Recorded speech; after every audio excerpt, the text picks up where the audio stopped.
I have trouble. I have troubles. The title. The title that I had, that I, the title that I had for this live stream. God, there's so many great titles I could have made for this live stream. The one I had was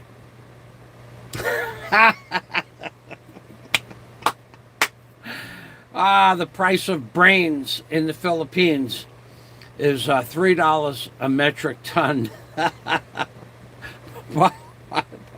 But if you want brains with common sense, it goes up to $700,000 a gram. Because living here, you gotta laugh, because if you don't laugh, you'll move away from the Philippines.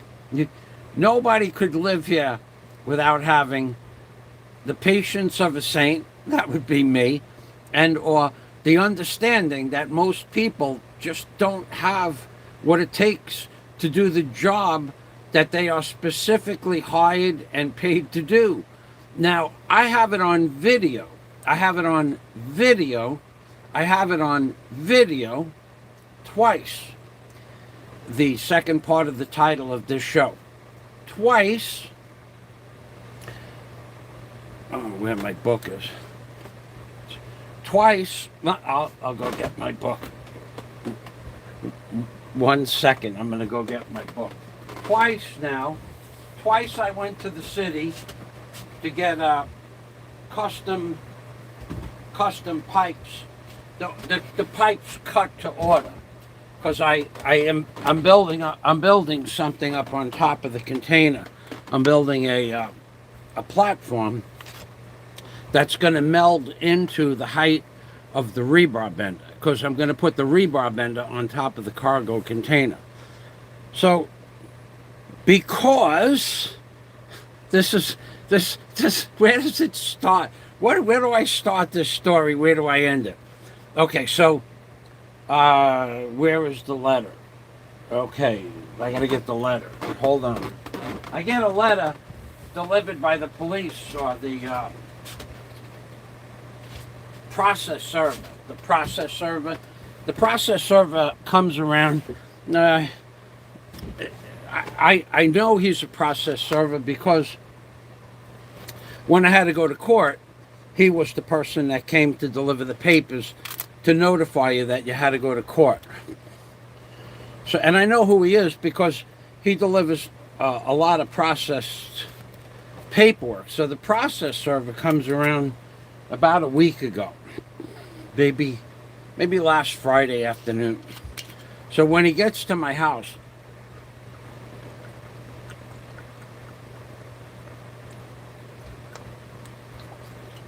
4 gulps, 7 bubbles. When he gets to my house, I was standing outside making a video of the Globe technicians. All right, we'll start that. So he hands me this paper here. I don't know that I could show it to you. I could show you this part. If not delivered within 7 days, please return to. So, and the paper, and then it tells you if they moved out, so on and so forth. So the process, I'm outside making a video with the Globe technician, and he rolls up with his motorcycle, and he don't want to be in the video. Well, that's his fucking problem, not mine. So he ended up in a video that I didn't use, so it doesn't matter to me what he wants. He rolled up in a public street, in a public venue, when I was talking to my friends and the technicians. So he knows who I am, so he goes, "This is for you, Michael." And so I take it, I says, "Well, where's the box? Where's the box?" And he goes, "What box?" I said, they were supposed to send me 500,000 pesos in a box. Where's the box that goes with this letter? What did you do with it? Special delivery mail, right? So didn't you bring the money? So he's all confused now. There was no box. I was just messing with his head. So I get this paper, and oh, wait a second. I did see something from Andrew. We'll go through this systematically because this one's going to take a while. All right, so let's get over here. Let's go over here. Let's open. I got to open up another page, Andrew, so I can see your comment. Just give me a moment, please. And I did see your. Okay, here we are. So the processor. So he doesn't have my money. There is no money. But inside his head, he was thinking that, it might be a possibility because he pulled up, where's the money? It was like very quickly done and done with with a positive attitude. Where's the money? So anyway, he leaves. He gives me this letter. He gives me the letter. The letter, I'm thinking to myself, I had filed some paperwork, but there's no possible way they would have returned, given me there was no possible way they would have given me a date because the Philippines is closed down. So anyway, the Globe technicians, they still haven't fixed the problem with my telephone service, by the way. My telephone service is still 2 or 3 minutes and the phone cuts out. And my upload and download speed is destroyed. So I can't call them up to complain about it, and I didn't realize that until I started loading videos this morning. The Globe internet service in the Philippines, it sucks in so many ways, but that's what's in the title of the video, and I'm going to go through it. I was actually physically, intentionally robbed by a Globe technician yesterday, or his best effort to do so. So the process server hands me the paper, and then I finish with the Globe technicians who can't fix my problem, don't know what the problem is. And the best that they could do was tell me that we can't get Google browser to work, so install Bing. So I needed the computer, and he did that. And Bing, I will tell you, is... maybe it's a good browser. I mean, I don't know much about that stuff, but it works, but it brings up different results. I don't like the way the pages are laid out. So Andrew Steinmetz, him and he helped me get Google back on. And Google, the layout changed. I don't know if it's because of my new computer, my new toy computer, or they just changed the venue of what their system looks like. Anyway, so now I go into the city because this letter tells me that you have a bank account with us, which I forgot about, and you haven't used your bank account in 21 months. I'll read it. This is crazy shit. So, I'm going to put that there. Okay, so,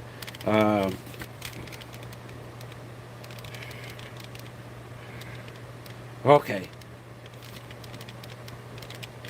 Okay, Michael Fazio, this one has my address on it. Dear Sir, Madam, based on our records, the subject account has had no deposit or withdrawal transaction for the past 21 months. Please be informed that the savings account with no deposit or withdrawal transactions for a period of 2 years or 24 months will become dormant. So I still have 3 months to take care of this matter, to go get my money. So, and then it goes on as a valued customer, blah, blah, blah. But, so I went to the bank yesterday to straighten this out. I went through the trouble of finding that bank book, which was buried in a bunch of other crap. So here's the letter.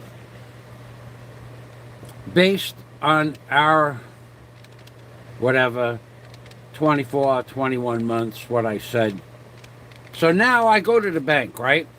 Because the bank is right where I want to be, because it's right next to my new bank. So what they want in this letter at the end of the day is they want you to either go to any ATM machine and request how much money's in the ATM, how much money's in the account, or they want you to go to the bank and put a dollar in it, or take 10 pesos in, 10 pesos out. They want you to make a transaction. So I go to the bank. This is the common sense part of that the Philippines is lacking profusely. And there's the guard. The guard at the bank knows me because he stands next to the other bank right next door. And we all say hello to each other when I walk down the block. I mean, it's not... He remembers that I've had an account there. I guess I had an account there for 6 years, 7 years. So we say hello to each other, and I walk up the ramp, and the bank is closed. It's like 9 o'clock in the morning. So I read on the door, this bank is closed due to COVID. For your safety, we have determined that for an indeterminate amount of time, didn't say, but until such circumstances allow us to open up this branch will be closed. Please go to one of our other branches. But it doesn't tell you where they are. It just says go to one of our other branches. So now you have to be a psychic. Go online, spend a half an hour looking for another branch. So I said to the guard,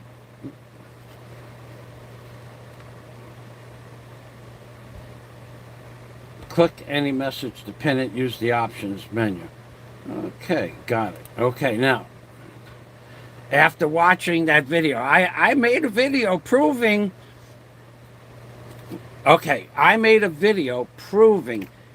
with notes that I have in my book right here. Here's my notes right here. These are my notes.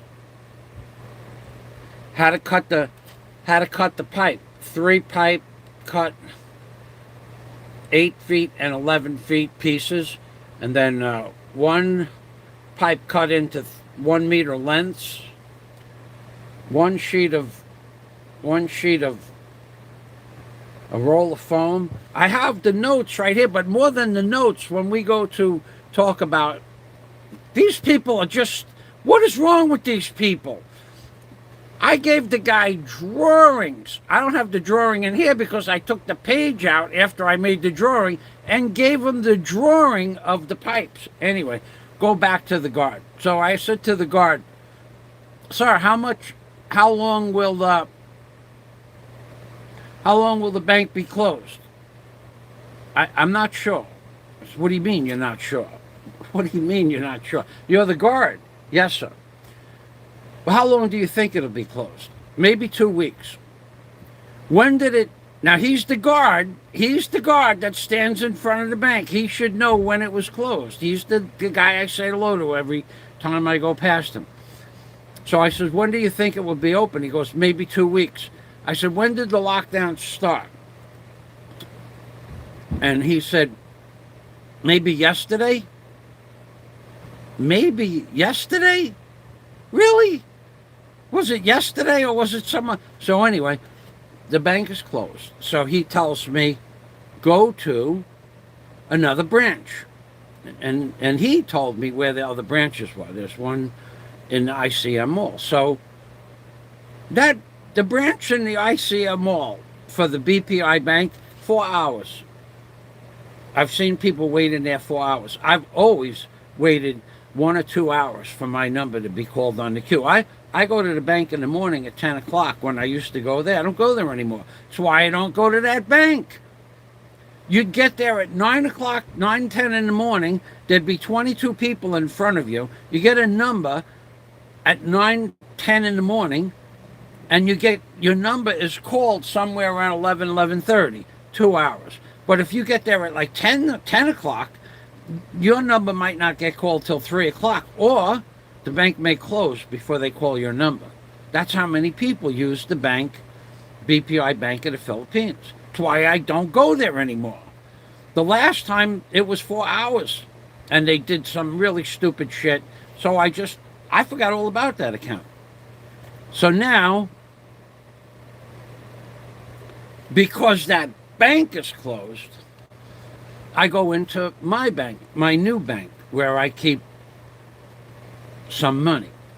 So I said to the lady, they got this thing they do there. They go like this. They put their hand on their chest like they're giving you their heart.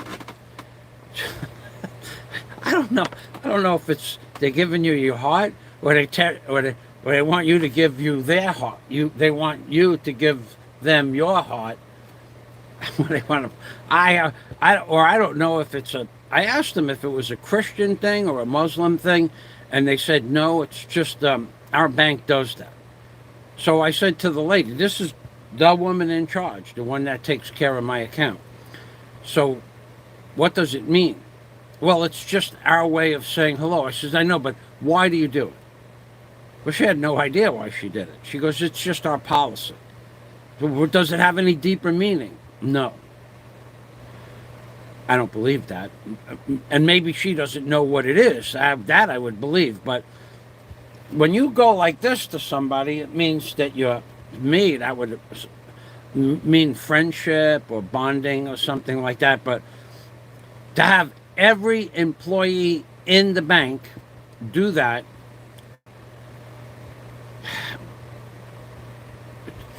without knowing why they're doing it, I find that interesting. So anyway, I sat down with the bank manager. So now it's 9:35 in the morning, and I said to her, what is today's rate?" So it was 47.6 pesos to the dollar if I want to take money out. So I said, "Well, I don't need any money." So I says, "All right, so thank you. I'll wait for it. Well, I'm gonna take a chance and hope that it goes back up to 50, or I might lose money. I don't know, but so I don't need the money." So I go from the bank. I said thank you. Everybody says hello. I walk outside, and the guard at the bank says to me, "You will lend me 10,000 pesos?" Now I'm tired of this shit. I really am tired of this shit. People asking me to lend them money. Guy's got a job, sitting in front of a bank with a gun.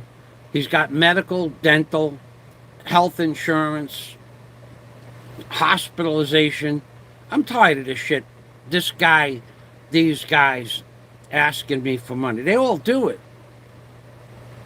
I'm really tired of this shit. I don't need to be asked to borrow 10,000 pesos.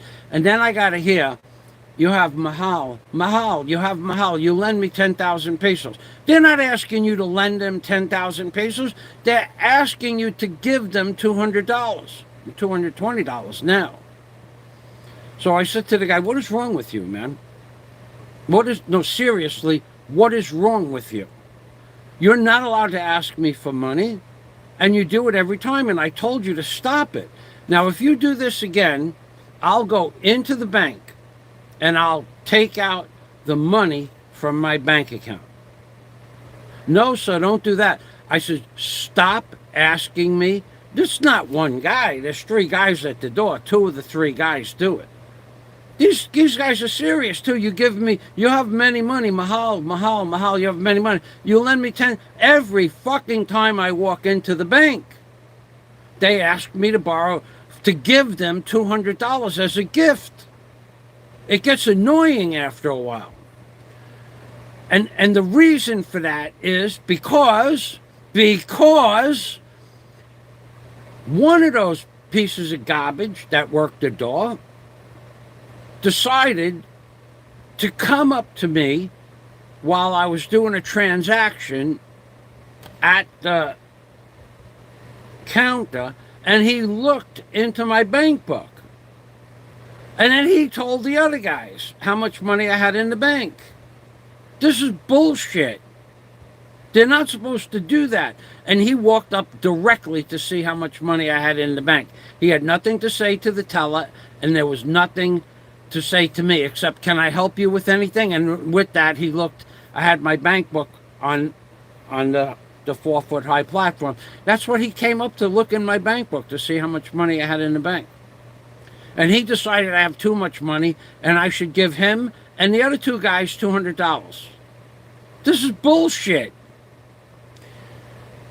Okay, so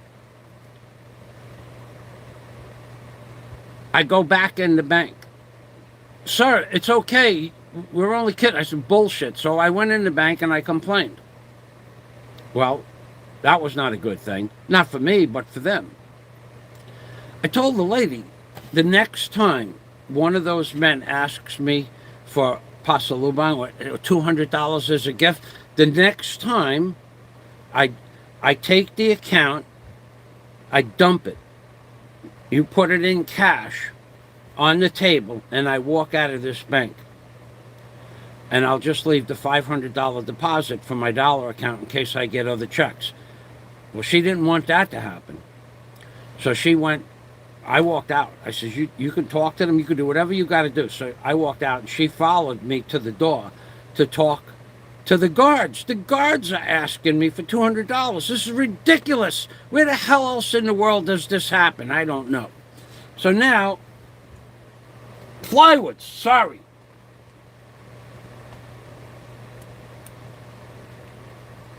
Flywoods one. I'm sorry, Frank. I didn't see that comment.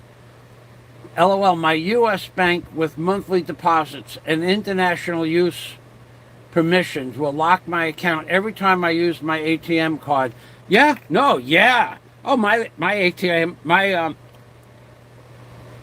my credit card is shut off right now. Because I didn't call up the that's why I said I don't need any money, because I had my credit card on me. My credit card got turned off yesterday. Where did it get turned off? At Globe. This freaking company, it sucks in so many ways. They've turned my credit card off to buy the rebar wire tying gun. I'm going to go back to the bank store, but that gun, that rebar tying gun, automatic rebar, that shut it off twice. My Lazada order shut it off. My Shopee order shut it off. And then I found a company in America to buy it from. That shut it off. That's 5. And then Globe turned it off yesterday afternoon. That's 6. So, and I slept through the night pretty much and forgot to turn it back on. I don't need it turned on tonight anyway. So I leave the bank. Now I'm confused because I went to the city specifically to put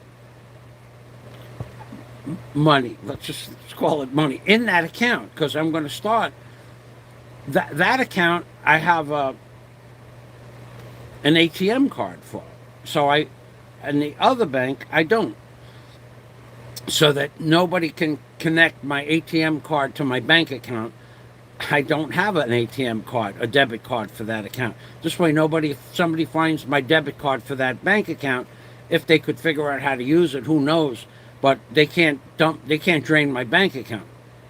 So I went to the bank specifically to put a bunch of money in that bank account. So now I'm in a quandary. So the next step is to go say hello to my friend Gleiss at Tabal.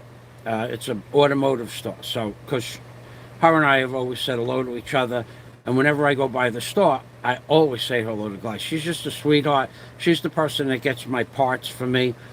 She's very, very knowledgeable. Most of the girls are knowledgeable, but she goes out of her way to help me. So I went next door, which is BPI Bank, my bank. Tabal is 100 feet away from that, and then Build-A-Ware is another 100 feet.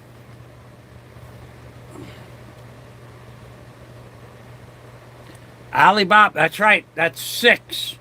6, I'm mistaken. 2 times for the for the rebar bending gun, tire wire gun. One's for Lazada, one's for Shopee, one's for the American company, one's for Globe, and once for Alibaba. That's 7 times my card got turned off in a matter of the last 2 weeks. 7 times. And this Alibaba shuts it off every time.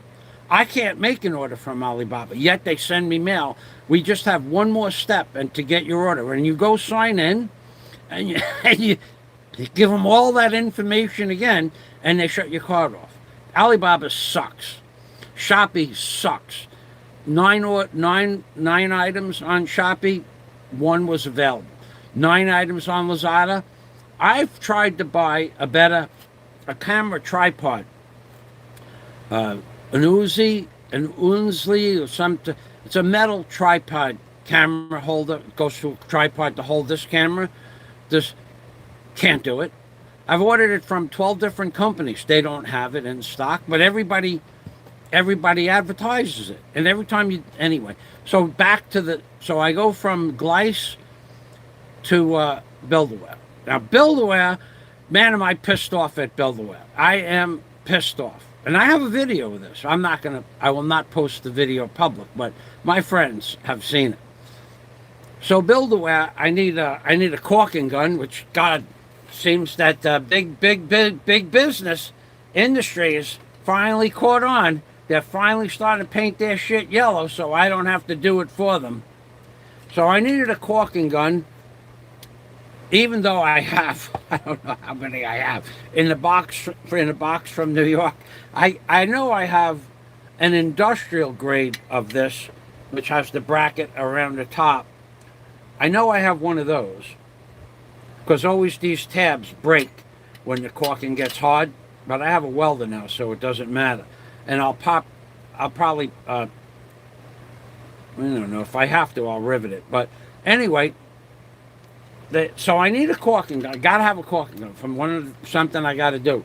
Well, you never saw this. This is shit that you don't see. But the seal around my cargo container door got all rusty. So I needle scaled it, painted it 2 coats, and now I have to fill in the caulking where it got rusty. Anyway, I need a caulking gun. And I go upstairs to the bathroom. The bathroom's on the top floor, that middle floor. And I go upstairs and I say to myself, what am I going to do today? Because I'm in the city now, and I sure hate wasting this trip. So I get my book, and I decide to build the table that's going to meld into the top of the rebar bender, on top of the container. So I'm going to put a 400 kilo rebar bender on top of my cargo container, which means I have to reinforce the roof even further than the plywood and the sealant that I put on the roof. So I'm going to have to double the plywood and then put 3x6s on top of the plywood for the rebar bender and the platform, because I have a plan. So I'm going to build about a 3-foot platform, about the height of the rebar bender, and then on top of that, going up, I'm going to have pipes going across 8 foot wide across the top of the cargo container, and I'm going to store the rebar up on top of the pipes on just maybe 1 or 2 levels. So when the rebar comes, the truck will just hand me the rebar right up on top of the cargo container, and then I'll take it off of there and bring it down to the rebar table. So that's my plan. So yesterday, I knew what I wanted to do, but I didn't know what size pipes I would need for that project. So, and by the way, we'll talk about the closet dweller in a minute. I didn't forget about you, closet dweller, but I will tell you this. You don't tell anybody and you don't have the right, you haven't earned the right to give people orders to buy a new shirt. He needs to buy a new shirt. You have no right to make demands on anybody. But I heard at one point you had dogs that you could train to go up on the kitchen table and clean the plates and get their special snack up on the kitchen table. So you can tell your dog to jump up on the table to clean the plates for their special snacks, but you don't tell me anything, ever. You don't ever get that. You don't ever get the right to do that. So we'll get into the closet dweller in a little while. He seems to be making demands without his face being on the camera. He seems to be getting more and more twisted where he's living in a closet, and now he's becoming more rambunctious. You have to buy a new shirt. Look at him. If he had money, he'd buy a new shirt. Closet dweller. In real life, you would never attempt to give me directions or an order, especially what I want to wear for a shirt. I've tried to explain this to you, but apparently you're too damn stupid to understand. When I go to the city and I dress down for the occasion, no one bothers me. The only people that bothered me yesterday for money were the guards, the security guards, because one of them did something he probably shouldn't have did and went up to the teller when I had my bank book open to see how much money I had in the bank. Other than that, everybody just says, "Hey, Mike, how you doing?" So, but you don't have that right to give me directions or instructions. You don't have, like I said, the only instructions that you can give anybody that you, or anything is if you're paying footing the bill for something, maybe you can give directions to somebody you're footing the bill for, like the tricycle driver. You pay a lot of his salary, right? So you can tell him what you want or what you'd like. But you're not paying my salary, asshole. So you get to, so the only people that, or persons, people, or things, or creatures, are you can tell people who you're funding to do what you'd like them to do, or you can do what you did with your dogs and teach them to jump up on the kitchen table and get those special snacks off the, cleaning up the plates. But you do not get to tell me what to do, okay? So your video that you made that I need a new shirt and I should do this and I should do that went in one ear, almost and out the other. But I just wanted to make a special note because you're such a liar. I had to make a video 2 days ago about another lie that you made on your same video. You are mentally incapable of comprehending the English language. I don't dress up when I go to the city, so no one bothers me. And no one in my neighborhood dislikes me, which you can see in many, many videos and everybody that says hello to me. And you don't get to give me orders. So you had your opportunity to run your mouth and you backed down like a little girl. So now let's go back to Build-A-Way because I'm not done with that story. So I go in Build-A-Way, I go up to the second floor. The bathrooms are very clean in Build-A-Way. They always keep everything spotless. I wash my bandana. I wet my bandana down. I wet my hat. I took my shirt off. I wet my shirt because it was hot yesterday. It was brutally hot in the city. And I walked 4 kilometers plus or 2 miles plus with a backpack and other stuff. So I get there and I get out of the bathroom and they know me there. They know I have this place I sit down upstairs. The chairs on the first floor always all taken for the customers. They have 20 chairs and they're always taking, people texting, making lists, checking stuff, whatever. But upstairs, there's no chairs, but there is a place to sit down where nobody bothers you. And I know that place, and they know me. So I go up there and I sit down and I make this list. Andrew Steinmetz says,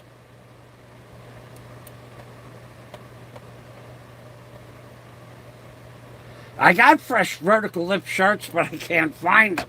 They're in a box, in a box, in a box. I have probably 20. I bought 23, and I gave one away, and I had one, and one turned into a rag. So Yeah, I have them somewhere. I can't find my peanut butter. I can't find my cans of tuna fish. I have a whole. I still have a cargo, half a cargo container to sort stuff out in. So I go back. I make the list. Now the list is, I need one roll. I don't need a roll of foam with the silver foil on it, but I'm going to buy a roll because they only sell rolls at Build a Whiff. $50 for 50 meters, so it's $1 a meter. And I could use it for a couple of things, but it won't go bad. And I'll just throw it in my second cargo container. I need 10 pounds of pork. I need a caulking gun. I need to pay my globe bill. I need at least one pineapple, but I bought two. And I want a bottle of rum. But I didn't get the rum because it was too heavy to put. My bag was full, so I passed on the rum. Now I want pipes. I want three pipes are going to be long, no cut. But I changed that to 2 at the end of the day. 3 pipes get cut 8 feet and 11, 1 sheet of 12 millimeter plywood, and 1 cut in meters. So here's the list.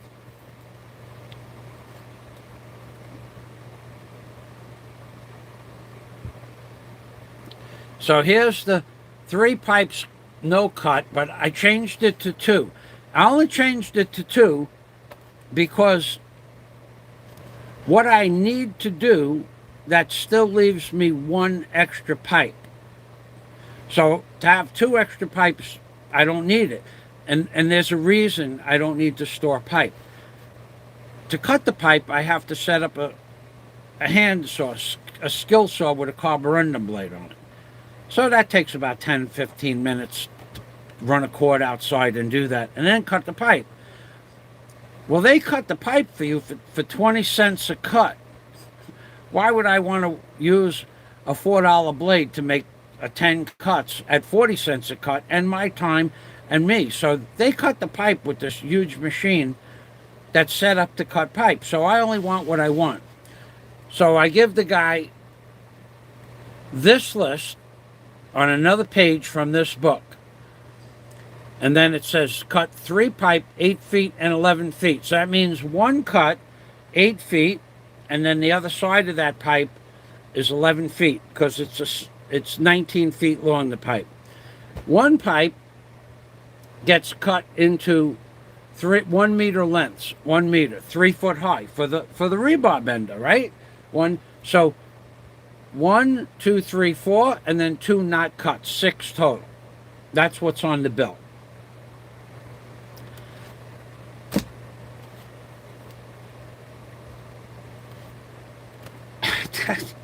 Somehow the girl got confused at the register and she put down plywood on the bill because I said the phenolic plywood. I should have said phenolic board, but plywood doesn't have a phenolic coating on it, and she didn't know that, so she gave me plywood that doesn't have phenolic rosin on it. So one has phenolic rosin on it and is phenolic board, and one is plywood and doesn't have phenolic. You think she would have asked which one I want? No, she just chose the more expensive one. So she goes through the whole list, and we had to change that item. Not a big deal, right? But it would have been a big deal if this order would have been delivered. I would have got the wrong shit. Now, as far as the delivery, we have a troll, this piece of garbage, another piece, he's blocked now, Mr. Tux.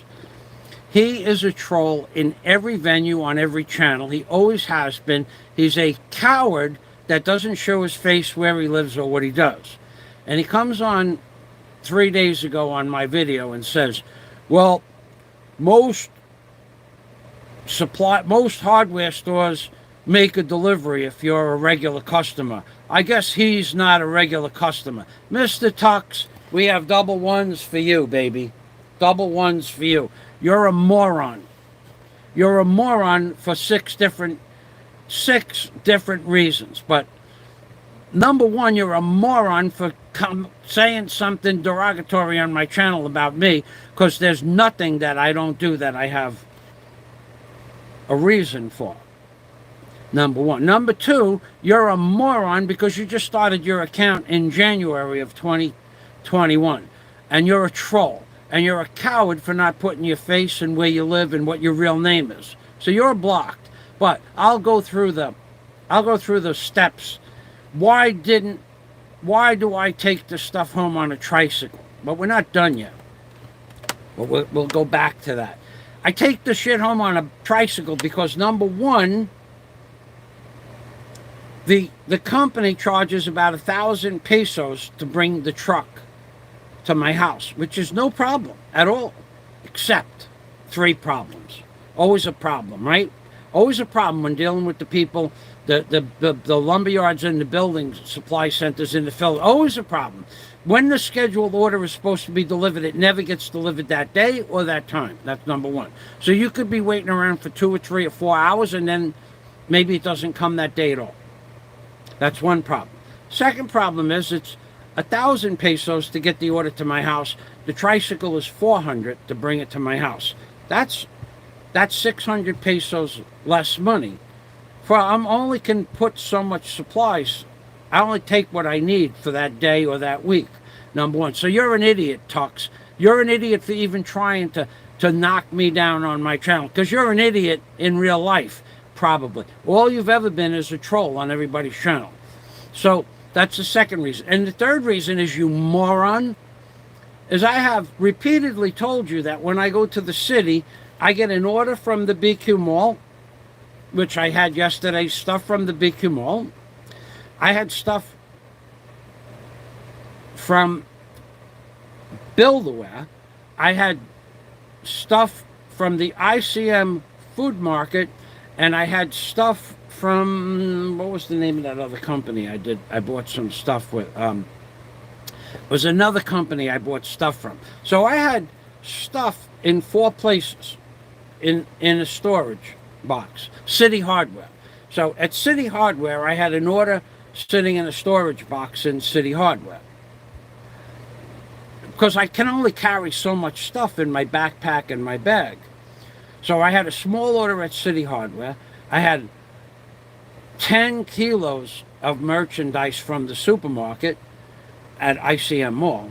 I had 3 kilos of stuff from the BQ Mall, food products, but I also had 2 pineapples, which weigh 4.5 kilos. So I know you don't believe me, but I'll show you the pineapples. The other stuff is in the container. Tux, you're a worthless piece of garbage, in my opinion. You've always been a worthless piece of garbage, and now you set up a secondary backup channel to troll people. Well, I got to take these out, one of them out of the refrigerator anyway. One is ready for today. That's going to get cut in a little while. And one, why did I buy 2? No, that's, what do I need 4.5 kilos of pineapple for, right? That's what you want to know? So I had 2 kilos, 3 kilos at the BQ Mall, 10 kilos at the ICM Mall. That's 13 kilos. This was a separate bag with 4.5 kilos. That's 17 kilos. And then I had my water and my bag and some mupirocin and some other bandage wrappings. So I had 20 kilos of stuff. I can't carry it all around. But why did I buy 2 of these? 30 pesos a kilo for the sweetest pineapple you'll ever get in your entire life. Had to buy another one. This one will be ready in a week. This one's ready for today, baby. So let's put one on the counter to prepare for the slicing of the pineapple. And let's go back to the idiot named Mr. Tux. So, for the 400 peso tricycle that I get on my last stop, because from Build-A-Ware, I made 3 more stops. So we're at Build-A-Ware. We get this thing straightened out at the cash register. Not a big deal, but had they made the delivery and I needed phenolic board and they sent me plywood, you think they're going to send the truck back for a sheet of plywood? They're not going to do that. They might take it off the cost of the list, but they're not going to do that either. They don't have that kind of authority. I would have to go back there and tell them, look, with the plywood. So now I got to carry the plywood back to the city. You're dealing with some of the most illogical, disrespectful people for your money, hard-earned money, in the world here. The driver can't take it off the bill, and you have to bring it back if you want a refund. So I'd eat a $20 sheet of plywood, and I'd still have to get one, and I'd still have to get a tricycle or a truck to bring it to me because I can't stick it in my backpack. You worthless piece of garbage troll, Mr. Tux. So, now I give them Josh. I think it was Josh and Jason. I try to keep the same 2 guys. The last guy was Richard. Richard can't do my order anymore. Richard screwed up my first order so badly that I made a video that I wouldn't even send to my friends. Because it wasn't no cursing or anything like that, but it's like, really, man, how incompetent can you be, Richard? You're the foreman. I gave you the measurements on a piece of paper, and I made drawings. And then what you did was you wrote down the measurements, and you made your own drawings. And you still got everything on the order wrong. So now I give it to Josh. And he makes a list of the sizes and makes a drawing. So I said to myself, I can't leave here. I don't have enough time today to come back and have a wrong order. So I'm going to sit here on the guard's chair. That's where I'm going to sit, on the guard's chair. He said it was okay. And where he sits to watch, he went and sat on a box on the other side. So he could still see everything, but he went and sat on the other side of the... He's even in the video for a little bit.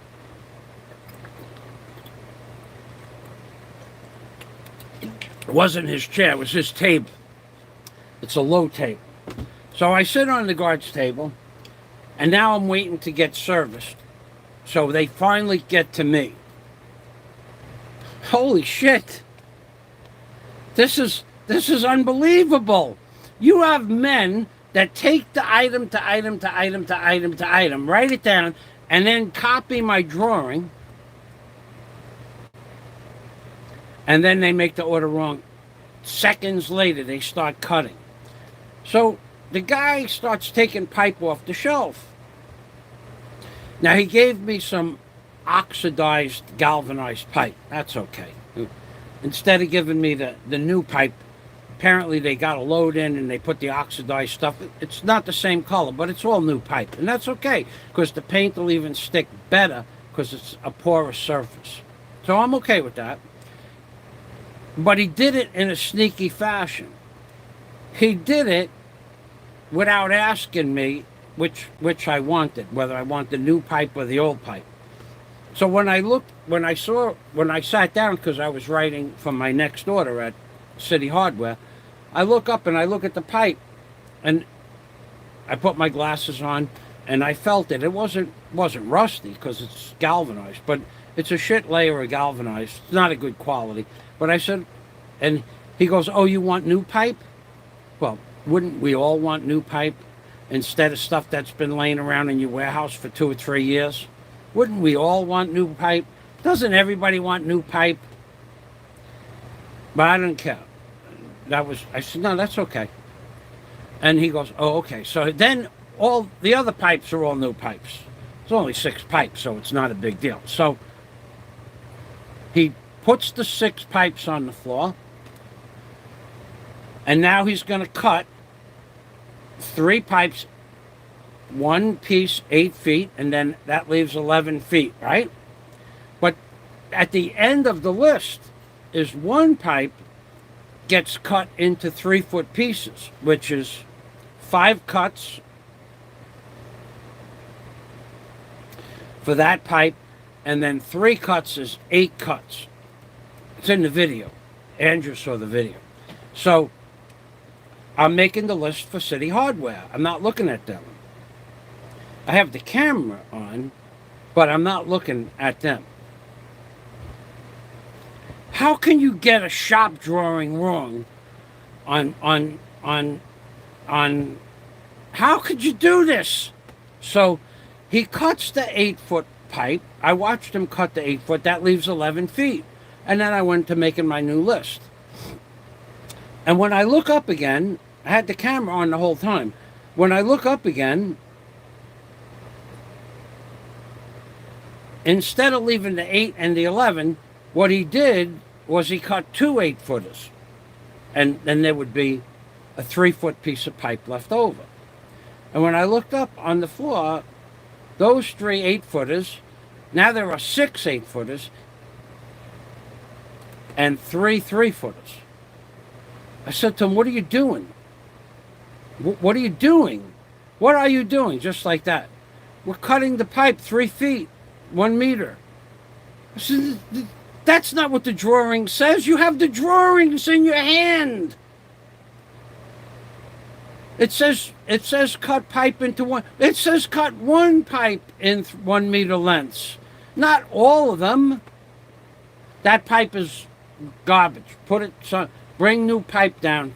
Bring new pipe down from the shelf. That stuff, I can't use the 8-footers. So they put it all over to the side. So that was 3,000 pesos worth of pipe. Now they'll be able to sell the 8-footers, no problem, probably. But that's 3,000 pesos of a mistake. But that's not the point. The point is, what if I ordered it and put it on a truck like this idiot Mr. Tuck said? I would have got the wrong order, yeah? Not what I ordered. And there's no way to prove it when the truck comes to the driver. So the driver would probably have to call the office for something like that. Maybe they would take it off, and maybe they would just say, you have to take this order.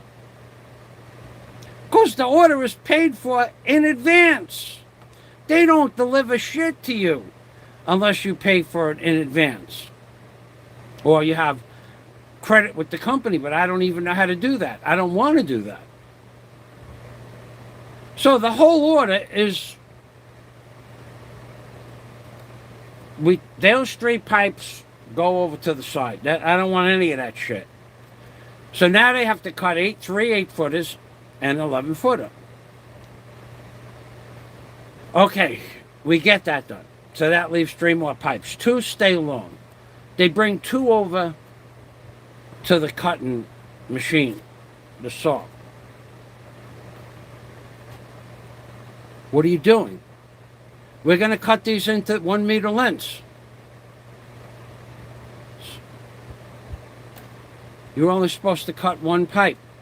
Yes, sir, 1 meter. No, not 1 meter. 1 pipe gets cut into 1 meter. What is wrong? You got the drawing. He's looking at the freaking drawing. It's in his hand. The guy telling him what to cut has got the drawing in his hand. Okay, so this is all on videotape, by the way. All the words I said and the mistakes, the blunders that they did with the pipe. I won't post it on YouTube, though. I won't post it on YouTube. So now, I think we're getting trolled. It was an amazing thing. Oh no, we're not getting trolled. It was an amazing thing to watch. If Michael wasn't there, they would have wasted so much pipe. Like he said in his video, what if the order was 50 pipes and their incompetence is beyond belief? What if my order was 50 pipes and they cut 130 pieces wrong? That's what you would get. That's what would have happened. This is the second time that I sat there and watched them make the wrong cuts. The second time I gave them a list, and the second time I gave them drawings. And the second time they had the drawings and the list in their hand, and the second time they did something completely different. That's why brains in the Philippines are $3 a ton. Brains with common sense, $700,000 a gram. I'm not even done yet. Scott Del Fuego, great evening. A steak, a glass of red wine, and stories of Fazio for entertainment. This is good shit. Now, my personal friends have a video of this. Now, in the video, I even showed you this list that I have here, that the guy had in his hand, plus he had the drawing. This is the list. He had this list, plus the drawing. And it was as if he was someplace else, like a different day, a different order, a different person. So the guy starts to cut the 3-meter pipe. Now, the 8-foot and 11-foot pipe, when he puts it on the platform, it stays balanced. It stays horizontal because it's almost balanced. And on the table, lets it be balanced. So when he cut it, I said, "Oh, what are you doing?" I said, "Cut the pipe slow, please. Don't jam the saw through it. Number one, you destroy the blade, which costs them money. And number two, when you jam the saw through the pipe, it heats it up. It turns like a purple, orange, red. And it also leaves a huge burr on the pipe, a huge sharp edge. You cut it slow, it reduces the wear on the blade, and it reduces the burr that it puts on the pipe. It's common sense. This is all you do all day is cut pipe. And you don't know how to do it? Really, let me show you how to do this." So I did. And he cut slow. Now he puts the 6-meter pipe on the cutting table. And the pipe is on an angle like that because it's 5 meters is to the right and 1 meter is to the left. So I told Josh, "Go pick up the pipe." So it cuts it on a 90-degree cut. Josh, he really wasn't sure what I wanted. So I had to explain to him, hold the pipe up so that it's level. So he stuck his foot under the pipe. And then the other guy, I forgot his name, nice guy, but he cuts the pipe slow, and we get the pieces cut. This, if I wasn't there, I would have got I don't know what I would have got. What I would have had to do was go back inside, talk to the people there, somehow prove to them what I wanted, what I gave them as a list, and what I had as a list, that I gave it to them, and that they had it, and they cut the order wrong. Because how do I prove that they cut the order wrong? The receipt says, I'm going to get the receipt. I got to get the receipt anyway. The receipt says eight cuts. Got to get those receipts. I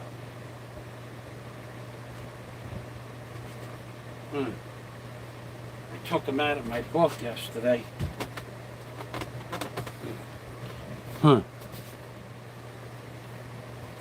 Where's my receipts? I'm trying to keep track of the receipts.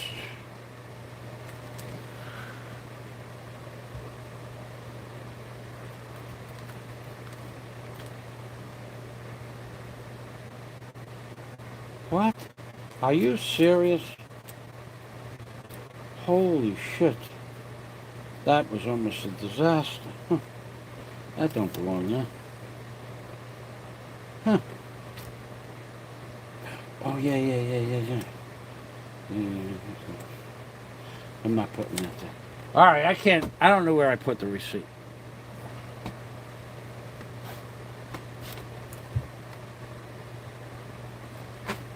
Hold on. Where's my receipts? Receipts, baby. Not there.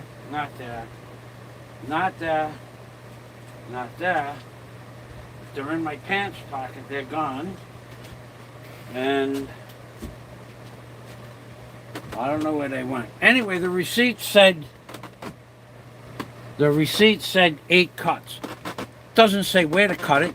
And And last time the girl put down where to cut it, which was wrong on the receipt. And that's why they cut the pipe in the wrong place last time. Well, we're gonna. This place is a joke, giving people instructions, plans, and lists in fucking one ear and out the other ear. Not doesn't even slow down. So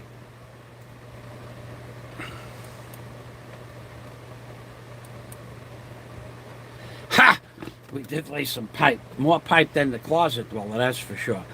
I put down pipe. I did thousands and thousands and thousands and thousands and thousands of pipes in plumbing. Just on the Olympic pool in 2002 in the Florida Keys. There's an Olympic pool in Isla Mirada. I did 1,100 sweat fittings in that building with 0 leaks. And every one of them, most of them were pretty much 1,100 times 10 foot of pipe. So I did probably 1,000 feet of copper pipe from 1.25 inches down to 1/2 inch. That was just one job. I laid a lot of pipe. So, of course, we're not talking about that. But anyway, I get the order. Now I give each guy 20 pesos for a tip. Because nobody tips these poor guys. I swear to God, I watch these guys bust their ass and they don't get a tip. I always tipped every man in every lumberyard I ever did business with. These are hard-working men. Not smart-working men, but hard. So I give them both 20 pesos. Not a big deal. And I don't know what they're thinking. 20 pesos is a half an hour's wage for them. Almost a half hour. That's a good tip for them. It's not much, but it's still a half hour's wages for those people. And it helps them. It buys them snacks. And that's something that they remember that, because when I walk into that lumberyard, I am the guy that they come over to say, what can we do for you today, sir? Because they remember that lousy 20 peso tip. And there's no reason to tip them anymore. Filipinos don't tip them at all, ever. Filipinos don't tip. I have been with rich Filipinos, and the bill has been 3,400 pesos on a bill that they picked up with no tip. This is in another place, and we don't tip. I tip, so I give the girl money. But anyway, I'm done there almost. But had I not did that, I would have had to come back in another hour and a half. And if it was the end of the day, I wouldn't have got the order yesterday. So now I go to City Hardware and I get my shit from City Hardware. Then I go to the vegetable stand and I get my stuff from the vegetable place. And then I go to the ICM mall and buy 10 kilos of meat and cheese. And then I go to the Globe store. It's 1:30. No, it's 2 o'clock now. 2 o'clock. And the guard, no, this is more common sense and more obstinance and more disrespect from the Filipinos towards foreigners. I don't know if they do it to the Filipinos, but they do it to me whenever they get a chance. So the Globe store, nobody's in the store. There's 2 people in the store. And the guard is there. And I said, I wish to pay advance in a bill from my Globe internet. Yes, sir. You will come back at 2:30. So it's 2 o'clock now. It's like 5 to 2. So I said, why 2:30? He goes, so-and-so, she's on lunch, her lunch break. This woman is pounded with people all day long, throwing money at her and She's a sweetheart. Same lady that's been there since day one. So she deserves an hour lunch break. So I said, okay, put my name down on the list. No, you come back at 2:30, sir. No, you put my name on the list. Well, that's not his job. His job is the guard. The guy whose job it was to put your name on the list, he was standing over there, a few feet away, and he heard me. He walked away. And I said, put my name. No, no, sir, that's his job. So I go and grab the guy. I says, yo, come on over here, put my name on the list. No, sir, you come back at 2:30. I said, no, I don't want to put my name. My name is Michael. Put my name on the list. So I'll be first in the queue. What if I come back at 2:30 and there's a rush and there's 12 people ahead of me? I'm going to have to wait for 12 people to get serviced. Put my name on the list. So he puts my name on the list, reluctantly puts my name in the queue. That's his job. What he was going to do was just say, hey, if 10 more people come, you just wait. You're a foreigner. That's the only reason that I could think of that he wasn't going to put my name on the list. He knows that when you come to the queue, you put your name on the list. Standard procedure. Well, what's the big deal? That's his job, to put my name on the list. That's what he gets paid to do. His job is to put your names on the list for the queue. And he didn't want to do his job. So I made him do his job. No argument, but why do I even have to ask him 2 or 3, 4 or 5 times to do this? What time will she be back? 2:30. It's okay. See you later. So I went to Thinking Tools, and I saw my friend Don and the fella that set up my computer, Nelson, and Grace, and we had a few laughs. I sat down in some stupid, comfortable chair they had there that they wanted 4,000 pesos for, but I fell asleep. I was tired. I walked around the city all day, just for a few minutes. So I just lay there and fell asleep. But when I woke up, it was 20 after 2. I go back to the store. The lady came back from her lunch break early, and I tell her, oh, this is the other part of the time. This is where I got robbed from an ICM Globe technician, intentionally, with intent, tried to rob me.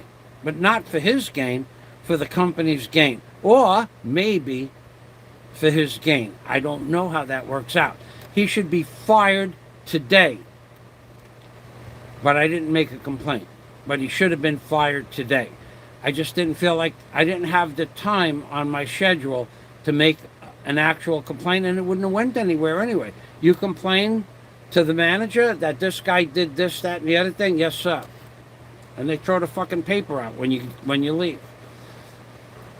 So the lady at the counter, this is theft, by the way. This is theft from Globe. This is theft from their technicians. This is theft in every venue of the word theft.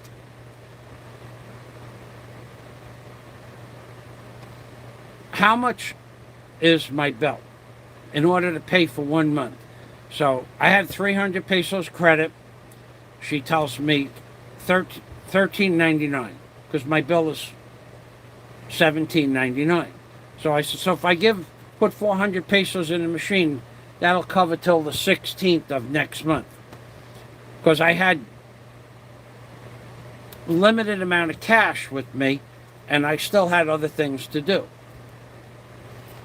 So I only want to pay for 1 month. Normally I pay 2 or 3 months in advance. So she says, go to the machine. Our representative will help you. It's a machine. It looks like an ATM machine. And you put money in it. You put your account number, your name, your phone number, and how much you're going to deposit. You say proceed. Then it says confirms this is the amount of money you want to deposit. You say proceed. And then you put the money in a money slot. So how does this work? It works like this. Because I was watching the lady before me was having all kinds of fucking trouble putting money in the machine. So what I noticed is that when you slip the money in the machine, you put the bill in the machine, it takes the money, and then 1 second later, an infrared light blinks on. That means the machine is ready for the next bill. What the lady was doing wrong is she put one in and then she'd put another one in before the light came on, and it wasn't registering. So she did it like 3 or 4 times. And I'm going, well, how could the machine not work? But then I realized the infrared thing when I got to the machine, not while she was doing it. I just gave up trying to figure it out. So I go to the machine, and the guy is standing there. And he takes my receipt from the cash register with my account number on it and says, I'll put the information in for you, sir. Thank you. So he puts my account number in.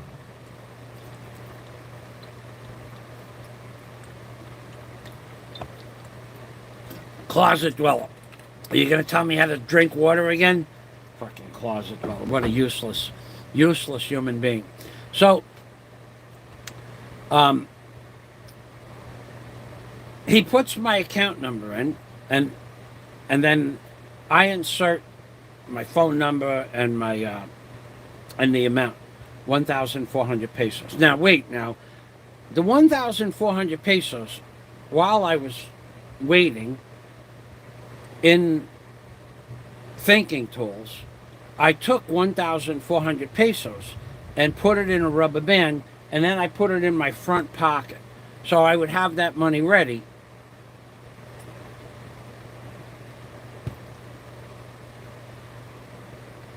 to put in the machine. That makes sense, right? I separated my monies. 4 gulps, 7 bubbles each. That's right, Mr. Scott Del Fuego. Salamat. So I knew what my balance was. So anyway, I get to put the money in. The guy is standing like right here, and he had a pouch with him that was full of cash. I couldn't figure out why he had that pouch. It was like, I saw him take money out of the pouch when the lady was there, and I'm going, why the hell does he have money in his pouch?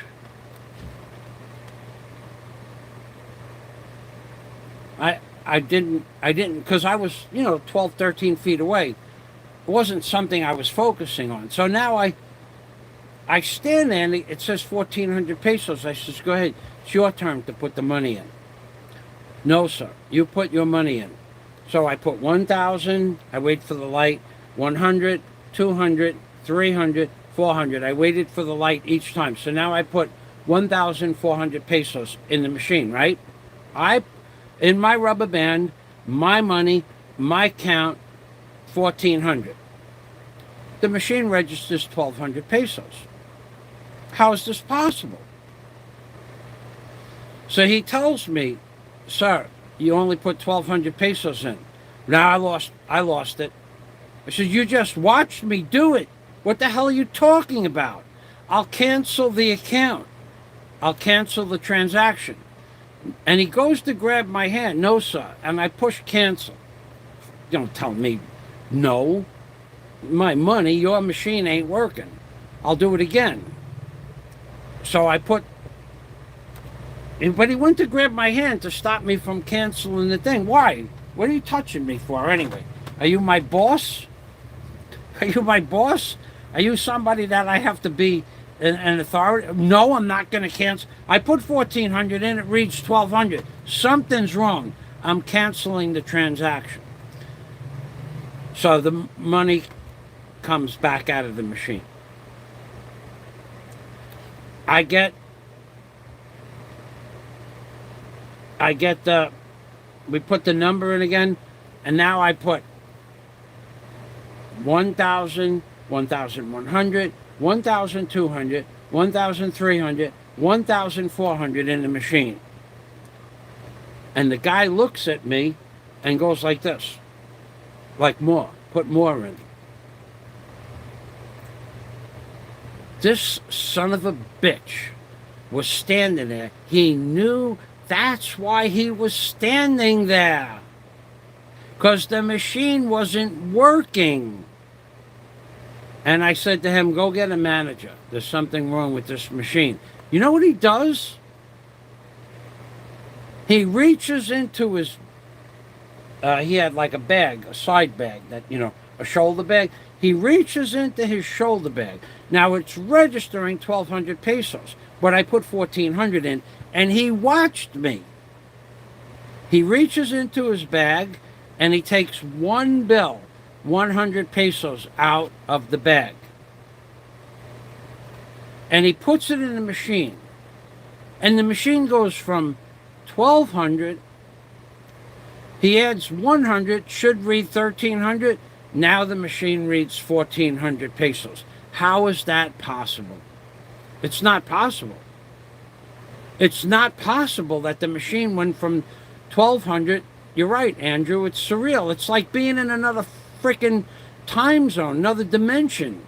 That these people, this guy was standing in front of the machine because the machine wasn't working. He knew I put the right amount of money in. He knew, and what he did was, he wanted me to put more money in. So what if I put 200 more pesos in? And it read, then they keep that 200 pesos. Does it go to my account or do they keep it? It's not his job to tell me to put extra money in. The machine isn't working. It's his job to make sure that I'm happy with the machine, and the machine is happy with the money I put in it. This son of a bitch was going to have me keep putting money in the machine till it registered 1,400 pesos. I don't know if I would have got credit for it. I don't know if I would have got credit for the money. I don't know that. I was so pissed off. The Dominion counts however the handlers want it. The Dominion presidential voting machines is what Scott's talking about. Counts whatever the handlers wanted to say. So I said to the guy, how is that possible that it went from 12 to 1,400? Sir, you're done. Proceed. I was like beside myself. I didn't curse or anything like that, but I was beside myself with that this son of a bitch knew that the machine wasn't working right and was going to allow me to keep putting money in the machine. Where was that money going to go? Does he get to keep it? Like, deducted from the money in his pouch? I mean, where was it? Why does he have money in his pouch? Why is he standing there? I do this by myself all the time. So let's go. That's, so I get a receipt. Where are my receipts? I spent 15,000 pesos yesterday. I don't remember where I put the receipts.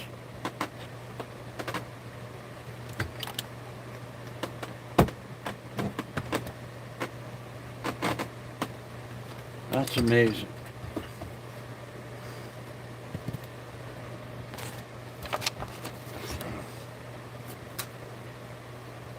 Here it is, right here.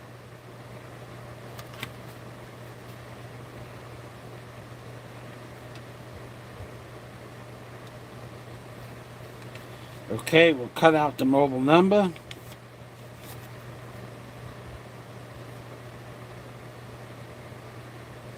We'll cut out the account number.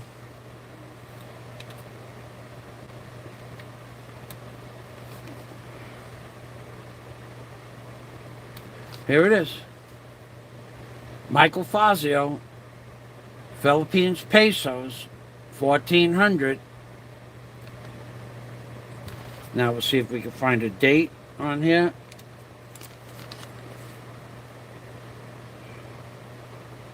Date and time.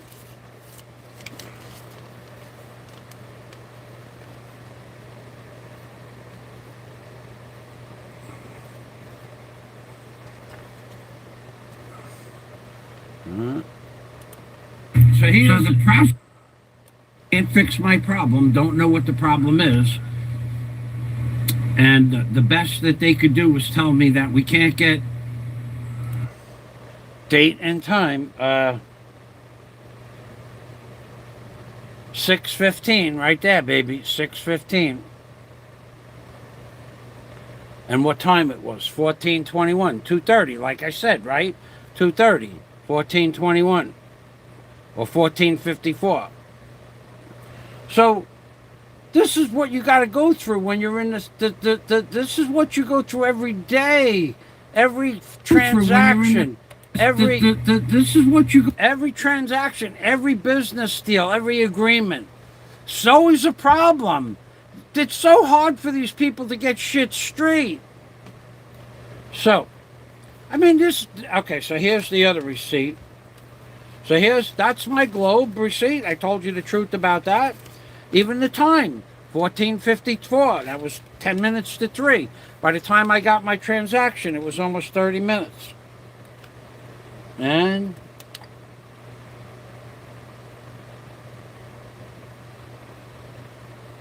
here it is again, 1,400 pesos.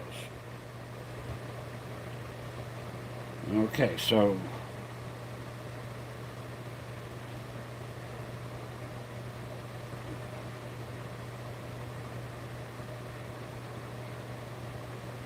what the hell is this?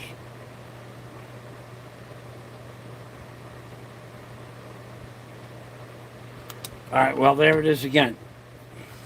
That's a secondary receipt. Oh, that's the receipt from the girl at the cash register.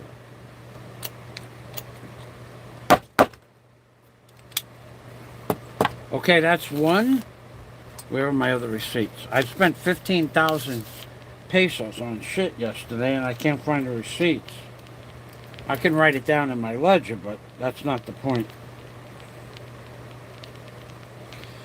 I'll find them. Anyway, this is what you got to go through. So we'll go on to my next little fiasco that happened yesterday. I have it. I have some notes here. I wrote some notes down. The BPI is closed. Globe Internet shop drawings. We did that. So now I got all this shit together. I got shit at City Hardware. I got 3 bags with my backpack and a backpack and full of pineapple, and I got a bag full of 10 kilos of meat and cheese. So now I got to get a tricycle driver who's waiting for me. I told him I'd be outside ICM. I prearranged this with a general time that when I walk out of the ICM mall, I know 5 or 6 guys that have tricycles that can take the loads that I want, and they know I'm going to do an errand. We're going to do errands. We're going to go to City Hardware. We're going to go to BQ. We're going to go to Build-A-Ware, front and back, and then basement. They know where I'm going to paint, supply, whatever. So the man who was waiting for me was waiting for me just exactly at 3 o'clock, like we agreed. And he asks me where I want to go, so we're going to go. We put my stuff in the tricycle. We go to Build-A-Ware, and we go get the plywood, which is downstairs, the phenolic board, downstairs. And then and he ties the plywood, the phenolic board, on the roof of his tricycle. I said, "What are you doing, dude? We only have." He's tying it down like we were going to Alaska, and it was going to be 100-mile-an-hour gusts. I said, "What are you doing?" "We're just going upstairs to get the pipe." "Yes, sir." "Yes, sir." Okay. He speaks English. And I said, all right, he wants to tie it up. It's his tricycle. It's his load. He's the one that's going to be responsible for it. So it's his business. So I let him tie it up the way he wants. But we got to go up. Well, I could have held it. We could have put one wrap on it, and I could have held it to go up out to the... We only got to go 150 feet. Anyway, he ties it up like we're going to Alaska in a typhoon. And when we get upstairs, he's got to untie it. His tricycle, his responsibility. I let him go with it. We get upstairs. I grab Josh and the other guy who cut the pipe. Because those are the guys that I worked with in the morning, now I want to finish with them because I'm going to give them another 20 pesos each. So that gives them a 1 hour wage tip. And they know that. They know whoever works with me on the first load helps me load the tricycle and gets another 20 pesos each. So they get the pipe and we put it on top. Well, the guy, he disconnects the plywood, the rope, and he puts the pipe. They put the pipe. Oh God, it's so freaking hard. You have to be there. You have to be like Mike to see this shit happen. It's beyond. It's bizarro land. It's just bizarro land. So, Scott,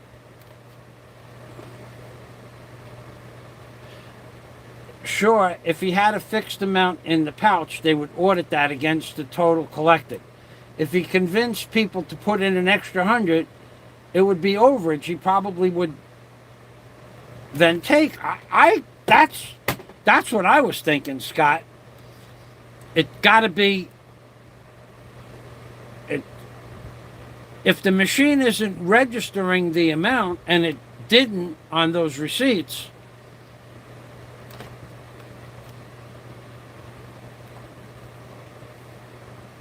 where's that receipt?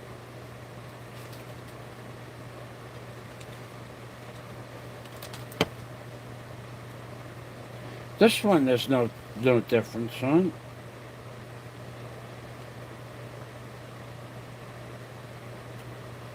I don't see.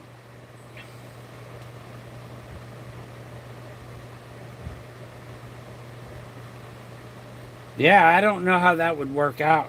I don't know. I mean, either way, I was getting screwed. So, I would think that what Scott said is correct. That there'd be an overage, and I don't know. Why would he tell me to keep throwing money in the machine to begin with? Anyway,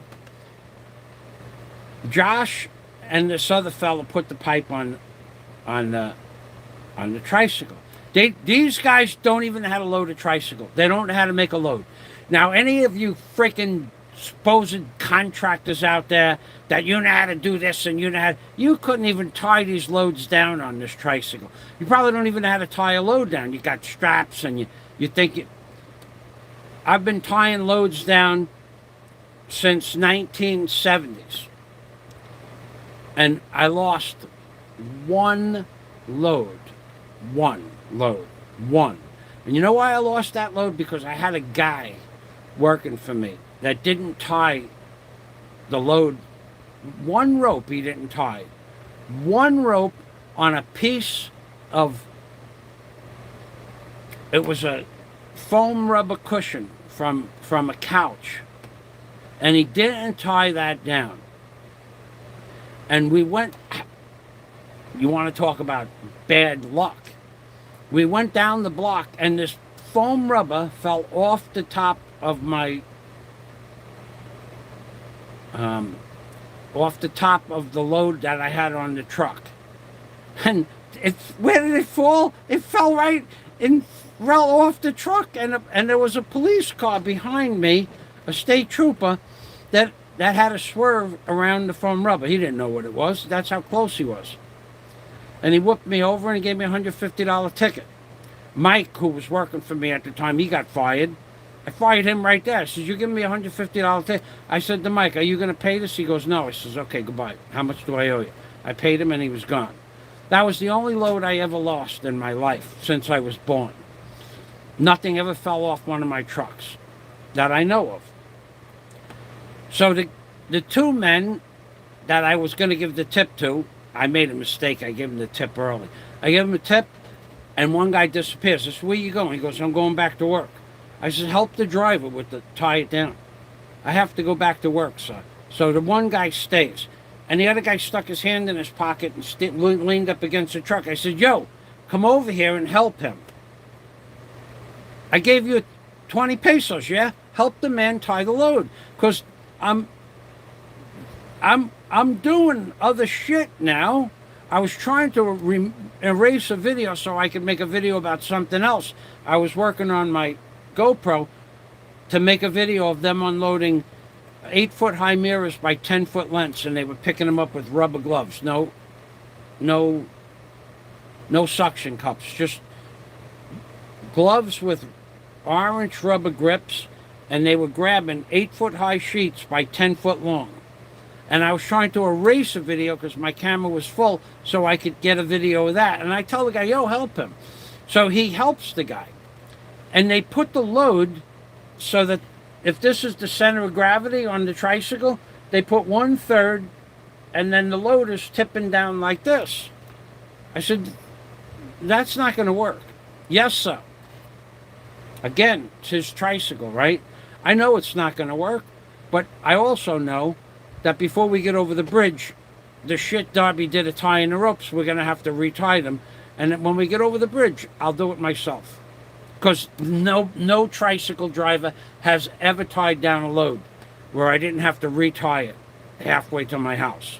They're just not capable of tying down. Well, a couple of times with just plywood and a lot of rope, we didn't have to retie it. But they typically always tie it too far to the back, and it always falls back down and wants to touch the ground.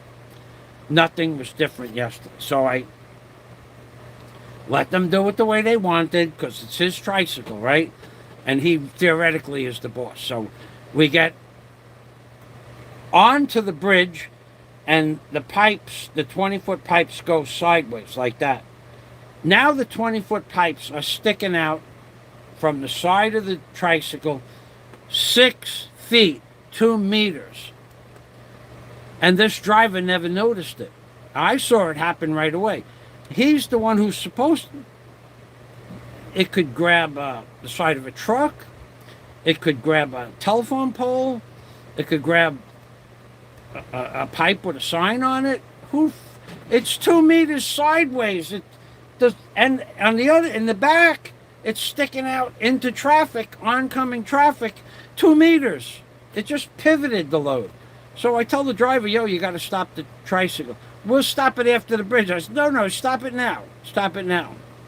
So he stopped it, and he retied it up. I figured, it ain't going to work, but I'll tie it up later, because I'm going to have to tie this up. This guy is totally incompetent when it comes to tying load. So we get over the bridge about half a mile, maybe, and the load shifts sideways again. I said, all right, look, I'll do it. I get out of the thing. Take all the rope off. No, sir. Take all the rope off. Everything off. Because we only have a limited amount of rope, and the way he did it, he didn't cinch anything up, snatch it, spiderweb I call it. So I get out of the tricycle, and I demand that he takes all the rope, unties all the knots where he has it floating through whatever things he has it floating through, and throw it on the ground, and then stand over there. Don't. So he goes to help me. I start laughing. I said to him, dude, you can't do this. Oh, stand over there. I'm laughing at the guy, and he's laughing because he knows he can't do it. He has no clue. So I tie it up, and it goes all the way home. No problem. It never shifted an inch. It didn't shift. But some of these people here, thank great stories on YouTube. Some of these people here, the guard was getting paid to help the people at the money machine and was blowing it off in 6 different directions wrong. The guy who puts your name in the queue, that's all he does all day is put your name in the queue. He takes your name down, puts you in the queue, and when you're getting ready to get called, he calls your name. That's all he does, and he didn't want to put my name down. The guys with the pipe cut the pipe in the wrong place, cut the wrong measurements. So we get home.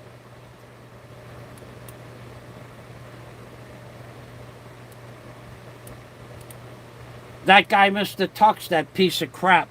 Yeah, well, I had to go from ICM Mall with my 12 kilos of food and pineapples to the City Hardware to pick up a couple more kilos of stuff, and then to the Build-A-Ware, from downstairs to the Build-A-Ware, to upstairs from Build-A-Bear, and then I had to go to the BQ Mall. A truck, if I would have used a truck, they would only take the pipe home, and that would have meant I would have got the wrong order when it got there. So Tux, go suck a pineapple or a banana. Go suck a banana. Don't come on my. You're blocked anyway, Mr. Tux. And if the real Mr. Tux, it's a fake Mr. Tux account. But these guys, they have to see their name up in lights. So you got your 10 minutes of fame. You and those other worthless bloggers, liars, thieves, and that steal people's time for your worthless bullshit. You're gone. You're gone. And anybody that I want to make gone, my channel, I do it my way. So let's see. I got more notes. I got one more story in me. Yeah, I got it. Okay. Let's get another story up here on the board. Okay. How many people have masks and the shields killed? That's the statistics I'm waiting for. These sons of bitches. Half of the world is opening up, and half the world is still locked down where you have to wear a face shield. You can't see the floor with the mask on because it blocks your field of vision down where your feet are. Same like the bottom of the glasses. That's why I cut the bottom of the glasses out. How many people, what's the statistics? How many people died because their vision was obstructed from a piece of garbage face shield that bends light and you can't see where you're walking? That pisses me off. Now, the closet dweller lied about me having a rocky beach in back of my house, so I had to make a video about that. This guy can't tell the truth about anything. And then he has the audacity to tell me I have to buy a new shirt. Or that he has 15 pairs. I have 15 pairs of glasses because you're so stupid you didn't listen. No, you just want to make trouble on YouTube. Why didn't you want to make trouble in real life? Because you're what? What are you? You're a coward. You won't do it in real life. Not to anybody, ever.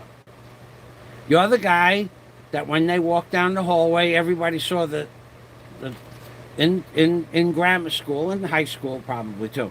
They had everybody's, hey, how you doing? They smack you on the back with a sign that says, kick me, I'm a liar. That's you. That's you. You're a liar. So now that everybody saw the video that I have a beautiful white sand beach, well, he'll wait 2 or 3 more weeks and then he'll say that the beach is rocky again because he's a piece of worthless blogging material. Worthless blogger. An absolutely worthless blogger. And talking about absolutely worthless bloggers, I do not want to talk to anybody from Australia. Not in Gmail, not in comment sections of videos. Haven't you done enough damage at this point in time? Do not contact me and ask me to contact you in Gmail. You have important information for me. You know who you are. Everybody knows who you are. I refuse, I am telling you now, I refuse to get involved with you again. After all the damage you have done to the hundreds and thousands of hours that people spent being your friend and you betrayed them, nobody wants to talk to you. So don't ask me to contact you under some false name that you have, some created channel with some fictitious person running the channel. I don't want to talk to you ever again. Unless you provide the information that you said you've been working on, documentation that you did what you said you were going to do with the Philippines National Police, with Interpol, and with the Australian consulate. Unless you provide that information in writing to me in my mail, do not contact me. Do not try to talk to me. Do not try to message me.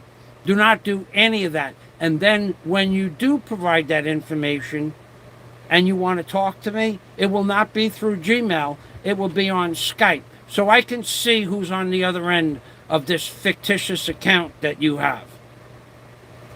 So if you didn't understand what I said, I am saying that there is a person out there who is still with us, among us. We don't need a Ouija board to communicate with this guy. He's got 50 or 60 fake channels, and now he wants to start a dialogue between me and another one of his fictitious names. I don't want to talk to you again. You have done enough damage for now. I don't need to talk to you. I don't care what you have to say. I don't want to talk to you, and I want to talk to you under the conditions I just described. And if you didn't hear it, here are the conditions. 1, you provide proof that you went to the Philippines, the Australian consulate, and filed against a certain person in the Philippines. 1. 2, you provide documentation with telephone numbers and docket numbers that you filed with the Philippines police against a certain individual. 2. 3, you provide documentation that you worked with Interpol, because you are the biggest, you're a bigger fraud. You're a bigger fraud than the person you say that you filed against. You're the biggest fraud ever that anybody's ever known. Scott and I were talking the other day, and he said that you are crazier than a shithouse rat. That's Scott Del Fuego's estimate of what you are as far as a quasi-semi-human being. After what you did and betrayed all of your friendships on YouTube, you think you're going to get me to go back into a conversation with you? You're mistaken about that. No one has ever seen any proof of anything you've ever said that you were going to do. Ever. Do not try to contact me.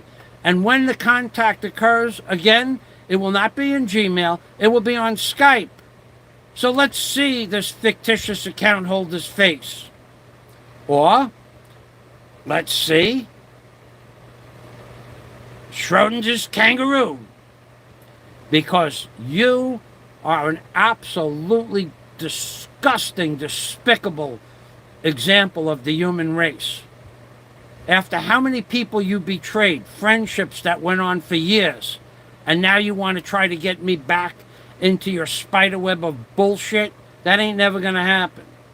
You are even worse than the person you said you were filing against, as far as level of humanity. You have none whatsoever. You betrayed 50, 60, 70 people, their friendships and their trust. The other guy nobody liked to begin with.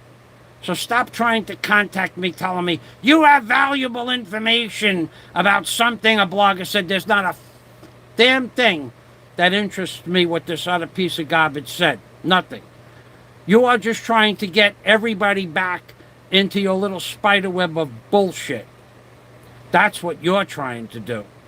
And it's not going to work with me. You need to provide those 3 pieces of proof I asked you for, and when the time comes to talk again, you will be on Skype, face to face. So if you are a woman, which I would bet big money you're not, I would bet big money you're the same piece of shit that betrayed 50 friends on YouTube with 2.5 years of lies and bullshit. That's what I'd bet big money on. So stop trying to contact me. I don't want to hear from you. I don't want you to respond to my comments if I leave a comment anywhere on YouTube. I don't want to have a damn thing to do with you. This is what you've been doing. You are a psychological mess. You're crazier than a shithouse rat, said Scott Del Fuego. You're the biggest liar and deceiver, bar none, on YouTube. And now you want to try to get me back into the fold to have a conversation with you, a civil conversation. Forget it.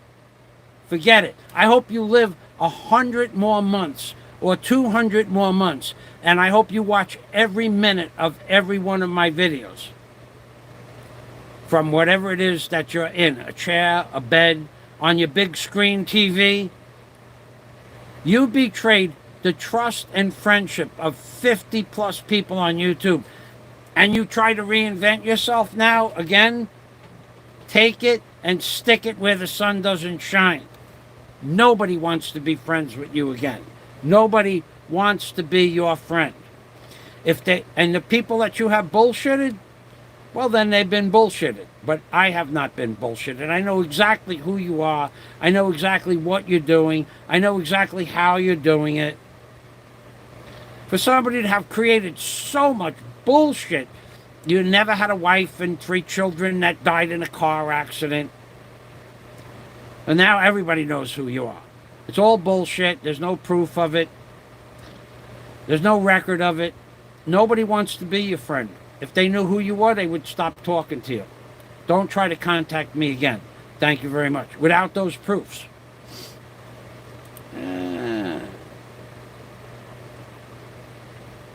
Okay, so next topic. Alpha male. You know, the reason I named my channel the Alpha Male Construction Videos is because I don't see anybody else doing any work here in the Philippines or anywhere. Although Plowmaster, got to give Plowmaster credit where credit is due. Plowmaster sent me a really cool and complimentary comment yesterday. Apparently, Plowmaster is a real man, an alpha male. See, in the construction jobs that I talked about, when that guy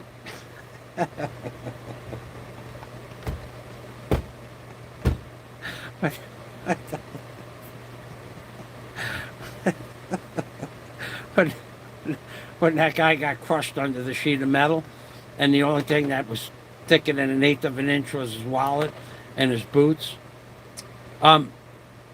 Plowmaster, and I said we were down 60 feet putting in a sewer pipe. You have no idea how dangerous it is, but he sent me a very complimentary comment that he has been in trenches 100 feet deep and 50 feet wide, and that he's in the same. Well, he's a timberman, and also a dock builder by trade. By definition, he's a timberman and a dock builder. And see, dock builders handle anything below grade, anything below water grade, anything from the water table down. That's dock builder territory. So regular carpenters, they could come into the union with us to work with us, but dock builders, if once it hits water, once you hit groundwater, that's dock builders. So in one of the trenches I was in Mamaroneck was close to 60 feet, somewhere around there, because we were going through a mountain with a sewer pipe from the Mamaroneck sewer pipe, the Mamaroneck sewage treatment plant. We were putting a pipe in out to the ocean. And in order, you have no idea how this works, but I could explain how we do it, but Plowmaster knows, and he sent me a really cool letter. He's an alpha male. So what they start out with is 90-foot sheets, waffle sheets, 6 feet wide, 3/4 of an inch thick. And they drive them down into the ground, well, pretty much, you might go down 35, 40 feet. And then if they can, and if it hits solid rock, those sheets stop. But if they can go further, they go all the way down to 90 feet deep. Well, they leave 10 feet above the ground. So it'll go down 80 feet because they know they have to go down 60 feet. So they'll drop those sheets down as far as they can. Then what happens is we get a big coring in there, and the coring has a 6-yard muck bucket on it. So that's 6 cubic yards of muck, and it holds 6 cubic yards. So it holds 6 tons of rock or muck. It's a big machine. It's a big machine, and it's a fun machine to play with because you could do shit with rocks like 10 feet in diameter. You could just flip them around. Anyway, Charlie used to let me play with the machine on our breaks or even before work. So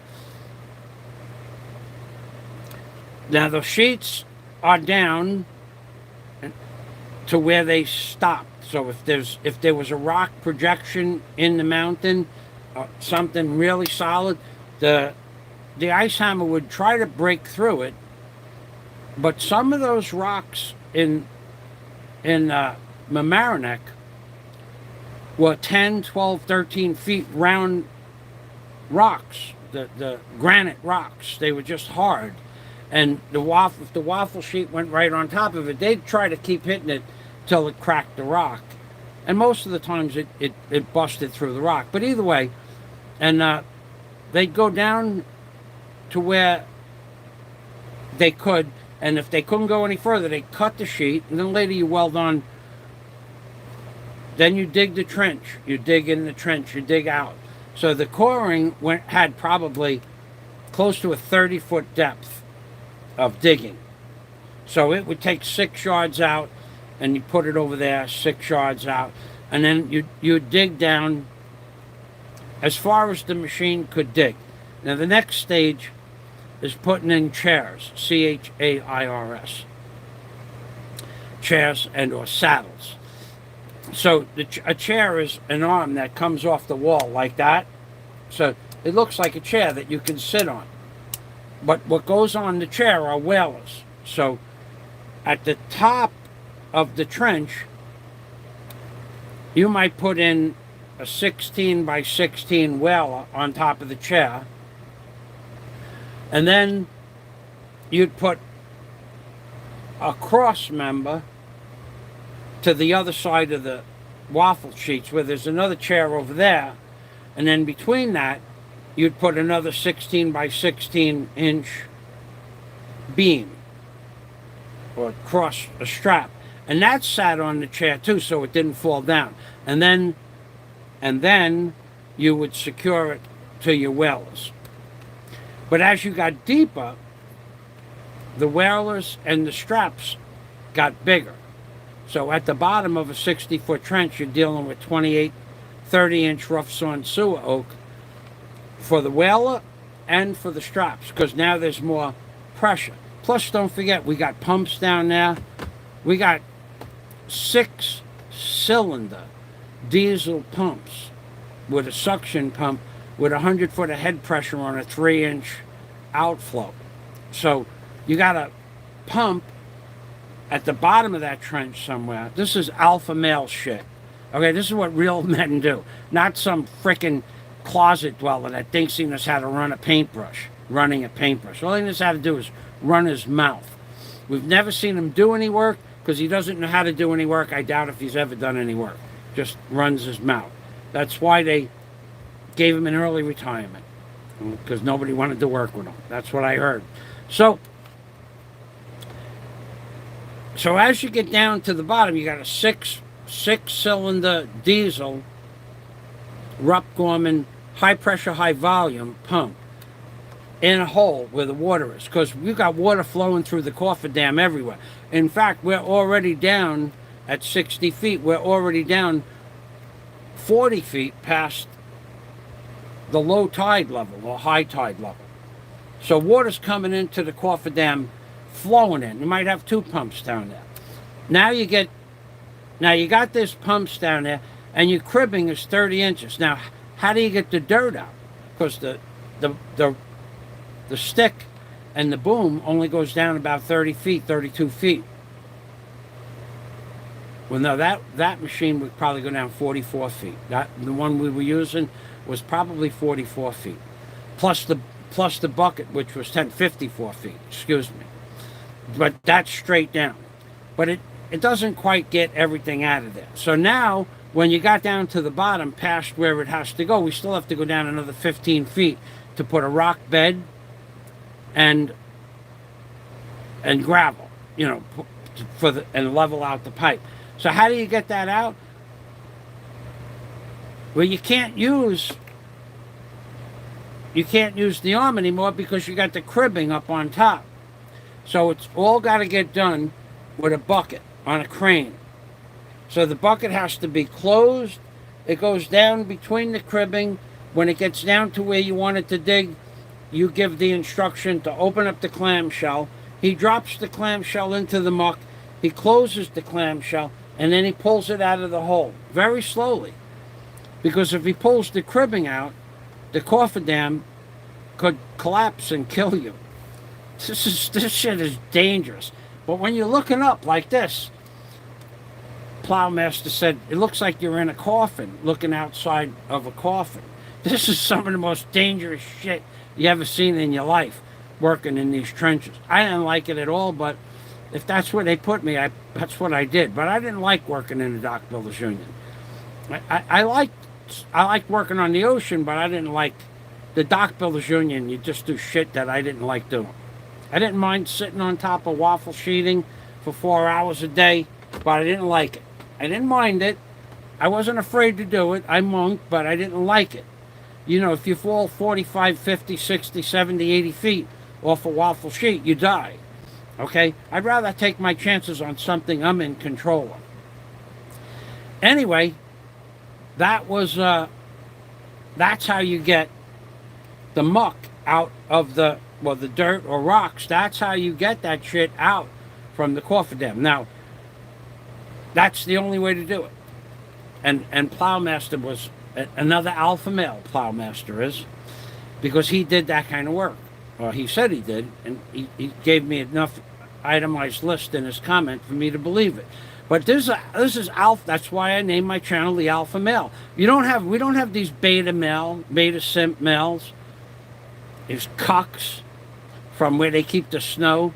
We don't have that kind of shit on my channel. I will not allow you on my channel. Tux is a beta male, in my opinion. The Closet Dweller, beta male, and not even much of a beta male. He's been simped his entire life since the day he was born. So that's why. So somebody had asked me, why did you name your channel? Because we are alpha males, the people that did the kind of work that I do and have done. And when I build a hotel, then what are you going to say? You're going to, like I said, if you agree, if I build the hotel to come and service every man on my block, that would be a good thing. I'll make the video. I don't want any part of the servicing, though. And the problem was, you get a guy like the Closet Dweller, he may like that. Making the video, I mean. He may enjoy making the video, so he'd have a copy for himself.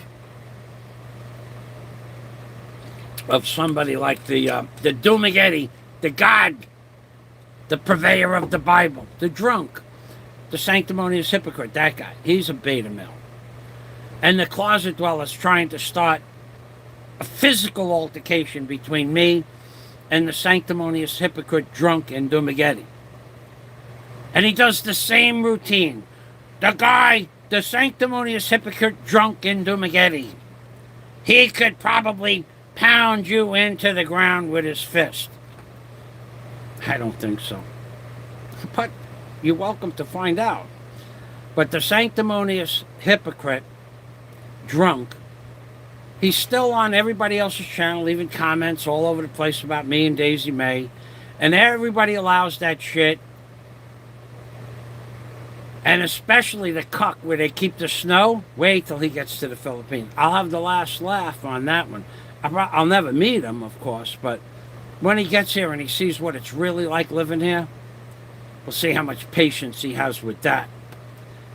Because I gotta tell you, cuck from Canada cuck, living in the Philippines, being here is going to be completely different than your miserable, dreary little life that you don't even know what squid is.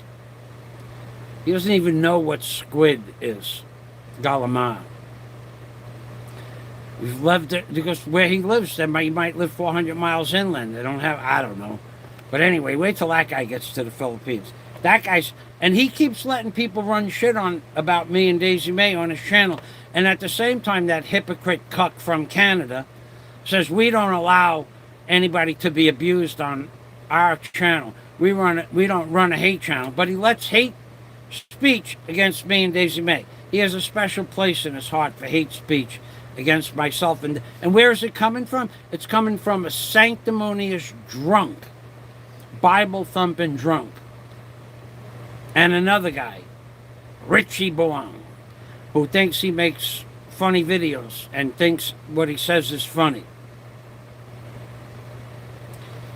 Yet, he doesn't show his face. No face. No face. you'll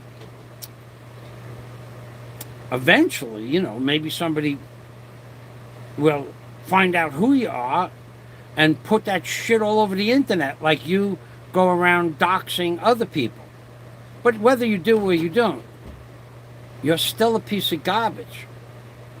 You still find quite a bit of excitement by abusing other people. And you can do that because YouTube still allows you to post content on your channel without your name, address, and telephone number. But if the rules ever change, I look forward to that day. So let's see what else we got in my notes. Let's see who we have to talk about next. I don't know that there is. I think I'm done. I think my job here is done.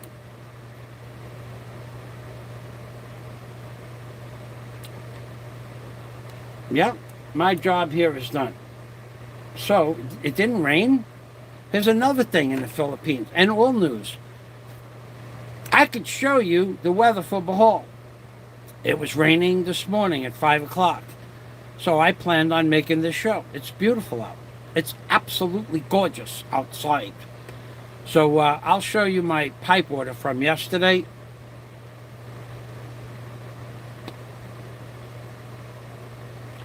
I'll do that. And again, the closet dweller. You closet dweller. You never tell me what to do. Not on a YouTube video, not in real life. Never would I allow you to tell me to do anything. That would be one of the shortest conversations in your life, for you to tell me what to do. Buy a new shirt. Show me your bank account. Oh yeah, one more thing about the closet dweller. Okay, you've all known that for a year and a half now, I've asked somebody to get in the ring with me. Everybody knows this. We sign a waiver, we get in the ring, 2 men enter, 2 men leave, one is more damaged than the other. That's going to be factual. One of us is going to win, one of us is going to lose. But the closet dweller, he won't do it. The excuse was, I don't have $10,000 and I'm using somebody else's money. Well, no one uses their money to wage on fights. It's all done with sponsors. But I have the $10,000. Now the closet dweller, he won't fight me in a ring with a ring announcer and a fight and a cut doctor and medical attention available. He won't fight me because why? Because he has diabetes. He would die. He what are you worried about? I'm going to sign a waiver. No, the problem is that you run your mouth, that's such a tough guy that you are, and then when he has to show me I don't have to show you nothing. I have $10,000. I'll fight you in a ring. We'll sign a waiver. We'll get a ring. We'll make a video. I don't have to show you my bank account. You show us your bank account. Because I don't think you have $10,000. And then I'll show you mine. Okay, but I have $10,000.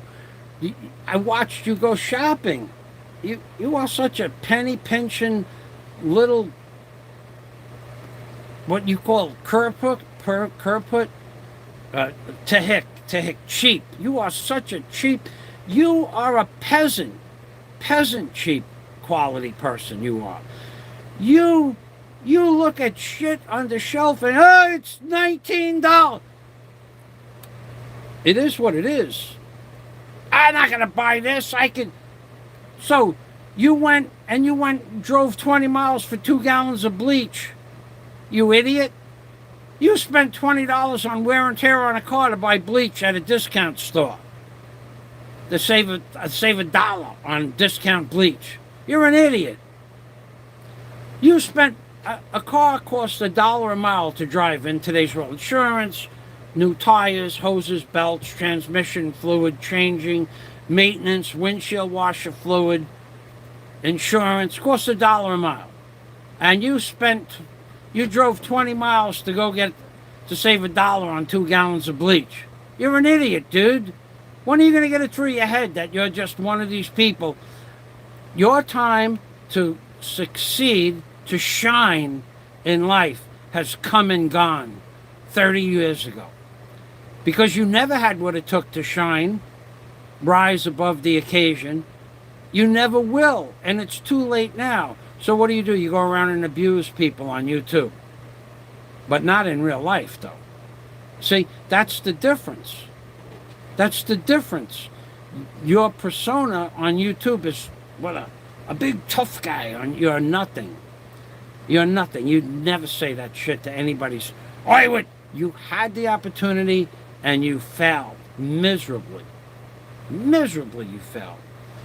Miserably you failed. If there was a woman with a skirt on, you would have grabbed that woman's skirt and pulled it over your head at the time. Nobody would ever piss their pants, and nobody is afraid of your clapping ability. You're a has-been, a wannabe, nothing. And again, another lie that you perpetrated on YouTube is that I live on a beach that's full of rocks. How could you come up with this conclusion? I'll walk 1,000 feet on the beach and you'll not see a rock. Will you give me $1,000? I mean, you might see a rock that someone used to tie a fishnet to or something like that. But in 1,000 feet, you won't see a rock on the white sand unless someone put it there. One rock. I mean, I walked on the beach the other day, 500 feet. I didn't see any rocks. You're a liar, dude. You're a liar. No one likes you. Nobody's going to come and pound me into the ground with their fist. And nobody is ever going to say this shit to my face. Now, you think that you could do it? Because you keep running your mouth as if you could do it. You said you could do it. You said you were going to do it, and you didn't do it. Because you're a nobody. You're a nothing. I proved again you're a liar. There's no rocks on my beach. Do I get a public apology? No. You'll just lie about something else next week. That's your modus operandi. You're a piece of garbage right across the board. You've always been a piece of garbage right across the board. You're a liar, an unaccomplished man, and one of the world's greatest underachievers. How do you like me now? And let's go on. See what else we have here. Okay, we have the last comment from Andrew. I don't think I have much else to say. Actually, I wanted to show you the pipe. Let me show you the pipe. Custom orders in the Philippines. Forget that. Jesus Christ, Jesus Christ. So, you know what I got to do? Let me see what time it is. Yeah, you know what I'll do is, I got a common sense thing out with the pipe. God. Doesn't end with these people. Let me show you. Let's go outside. Come on. I'll go outside and show you the order. And then I'll tell you what the driver did. The driver that couldn't tie a load. Did not know how to tie a load. I'm going to show you what he did. It's beyond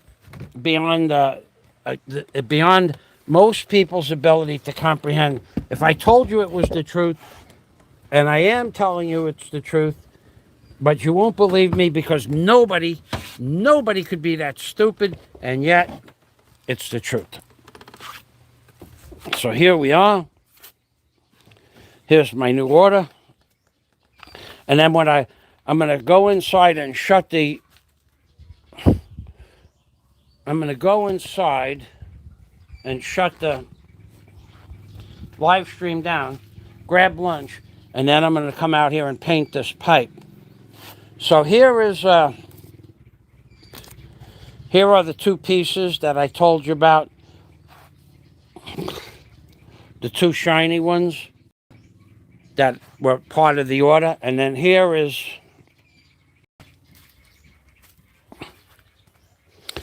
are the 8s and the 11-foot pieces. And this is the burr. I talked about when they cut the pipe too fast, it leaves a huge burr. But the thing I wanted to show you was this. This is amazing. This is amazing. These pieces of pipe right here. He put these pieces of pipe out here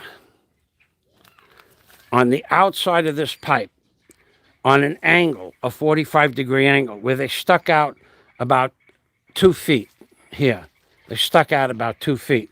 So if you were walking down along here and you weren't looking, your head, chin, mouth, teeth would hit that pipe.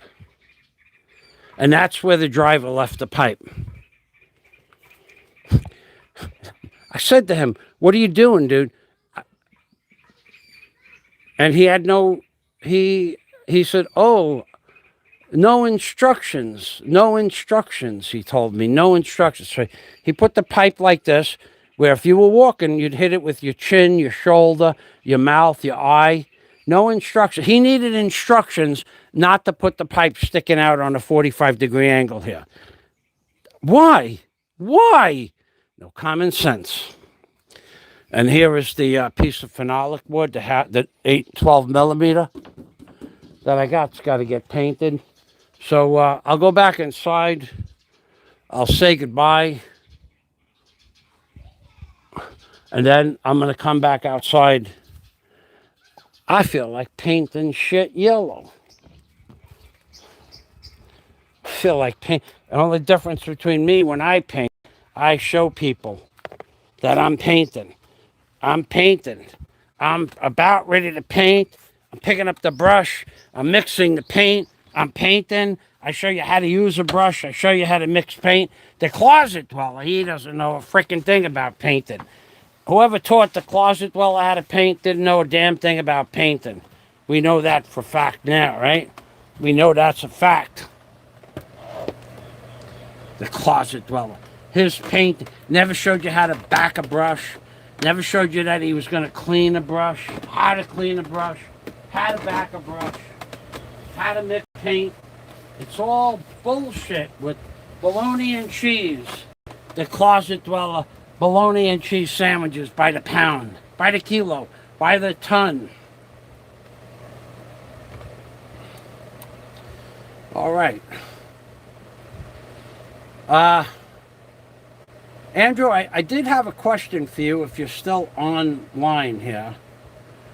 And I have Skype open. If you're still here, I wanted to ask you a question about the antivirus program, the one that you recommended. I don't remember the one I had, but I want to ask you a question about the other one that you left a message on Skype. So I'll wait for your answer, or I'll wait another minute. And then if you don't answer, we'll just go back to the closet dweller doesn't know a damn thing about painting. And whoever taught the closet dweller how to paint didn't know a damn thing about painting either. Nothing. Holy macaroni. You talk about ignorance passing from one generation to the other. My God. You had a guy that swore up and down on everything, his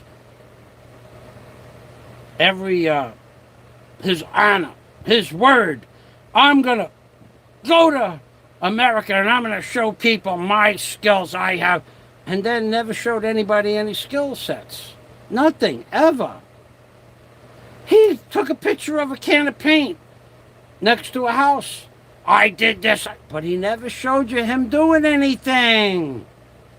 The same thing when he went up to Alaska. I worked on that boat. No video of the boat, working on the boat. Well, we didn't take videos because we were working.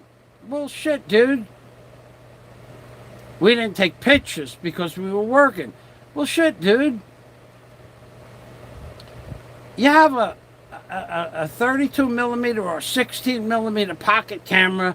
You have a break for 10 minutes. You take a picture inside the boat.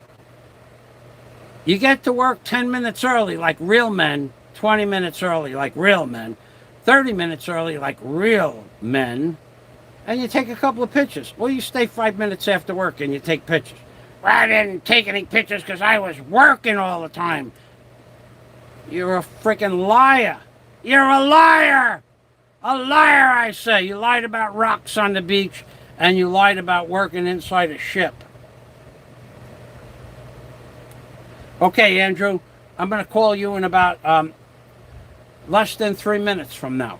Thanks, everybody, for watching. I'm Bing Permy. This is Michael Fazio in the Philippines telling you that when you get here, your reality is going to be completely different than what you're not going to be ready. You're not going to be ready. Thanks, Andrew. You're not going to be ready for what is here waiting for you. Now, if you're rich, and I'm going to tell you something. No, I'm not going to tell you. If you're rich, you have the opportunity to pay other people to get stuff done.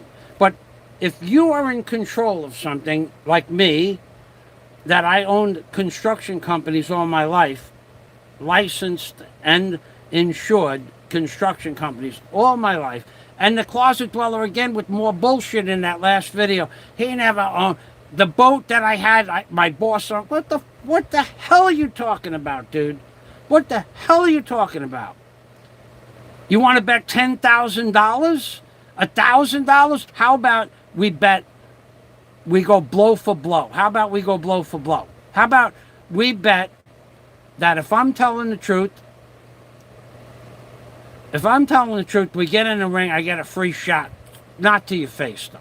We got let's do chest. Let's put a marker on your chest. We get in the ring.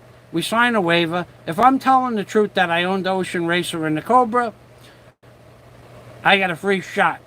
Punch your chest. And if I'm lying, you get a free shot to punch my chest. This way, no real damage could occur if you're punching somebody in the chest, right? Not face, not stomach, not solar plex, chest. But every lie that you've ever if I make another video on the beach, if there's rocks on the beach, I'll walk up and down the beach, you get a free shot. If there's no rocks, I get another free shot to your chest. How about we do something like that, coward? You won't ever do it.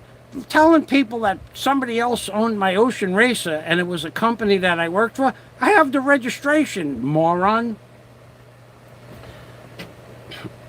Why would I do it unless there was some sort of a benefit? Why would I show it? Showing people my bank account. Why would I do that unless there was a benefit? Do I get $1,000 from you as a wager? First of all, we'd have to be face to face because I'd want that $1,000. You'd have to put it on the table.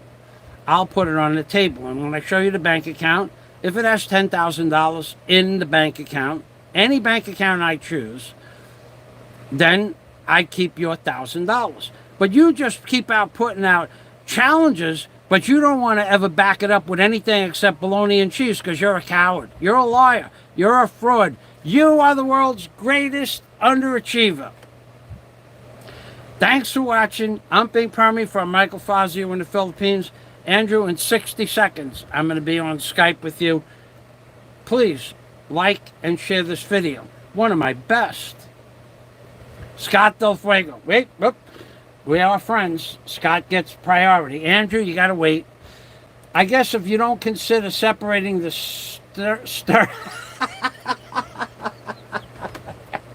oh, you had to go spill the beans.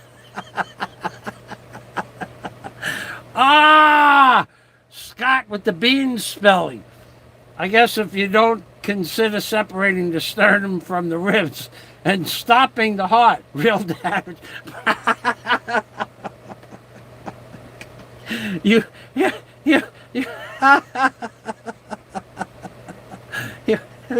spill the beans. Now he's not going to want to go blow for blow. Oh, God. Oh, shit. He would have never thought of that. He doesn't have the higher power, the brain function for that kind of cognitive reasoning. In the chest, oh, that sounds pretty good. Scott, you just cost me $1,000.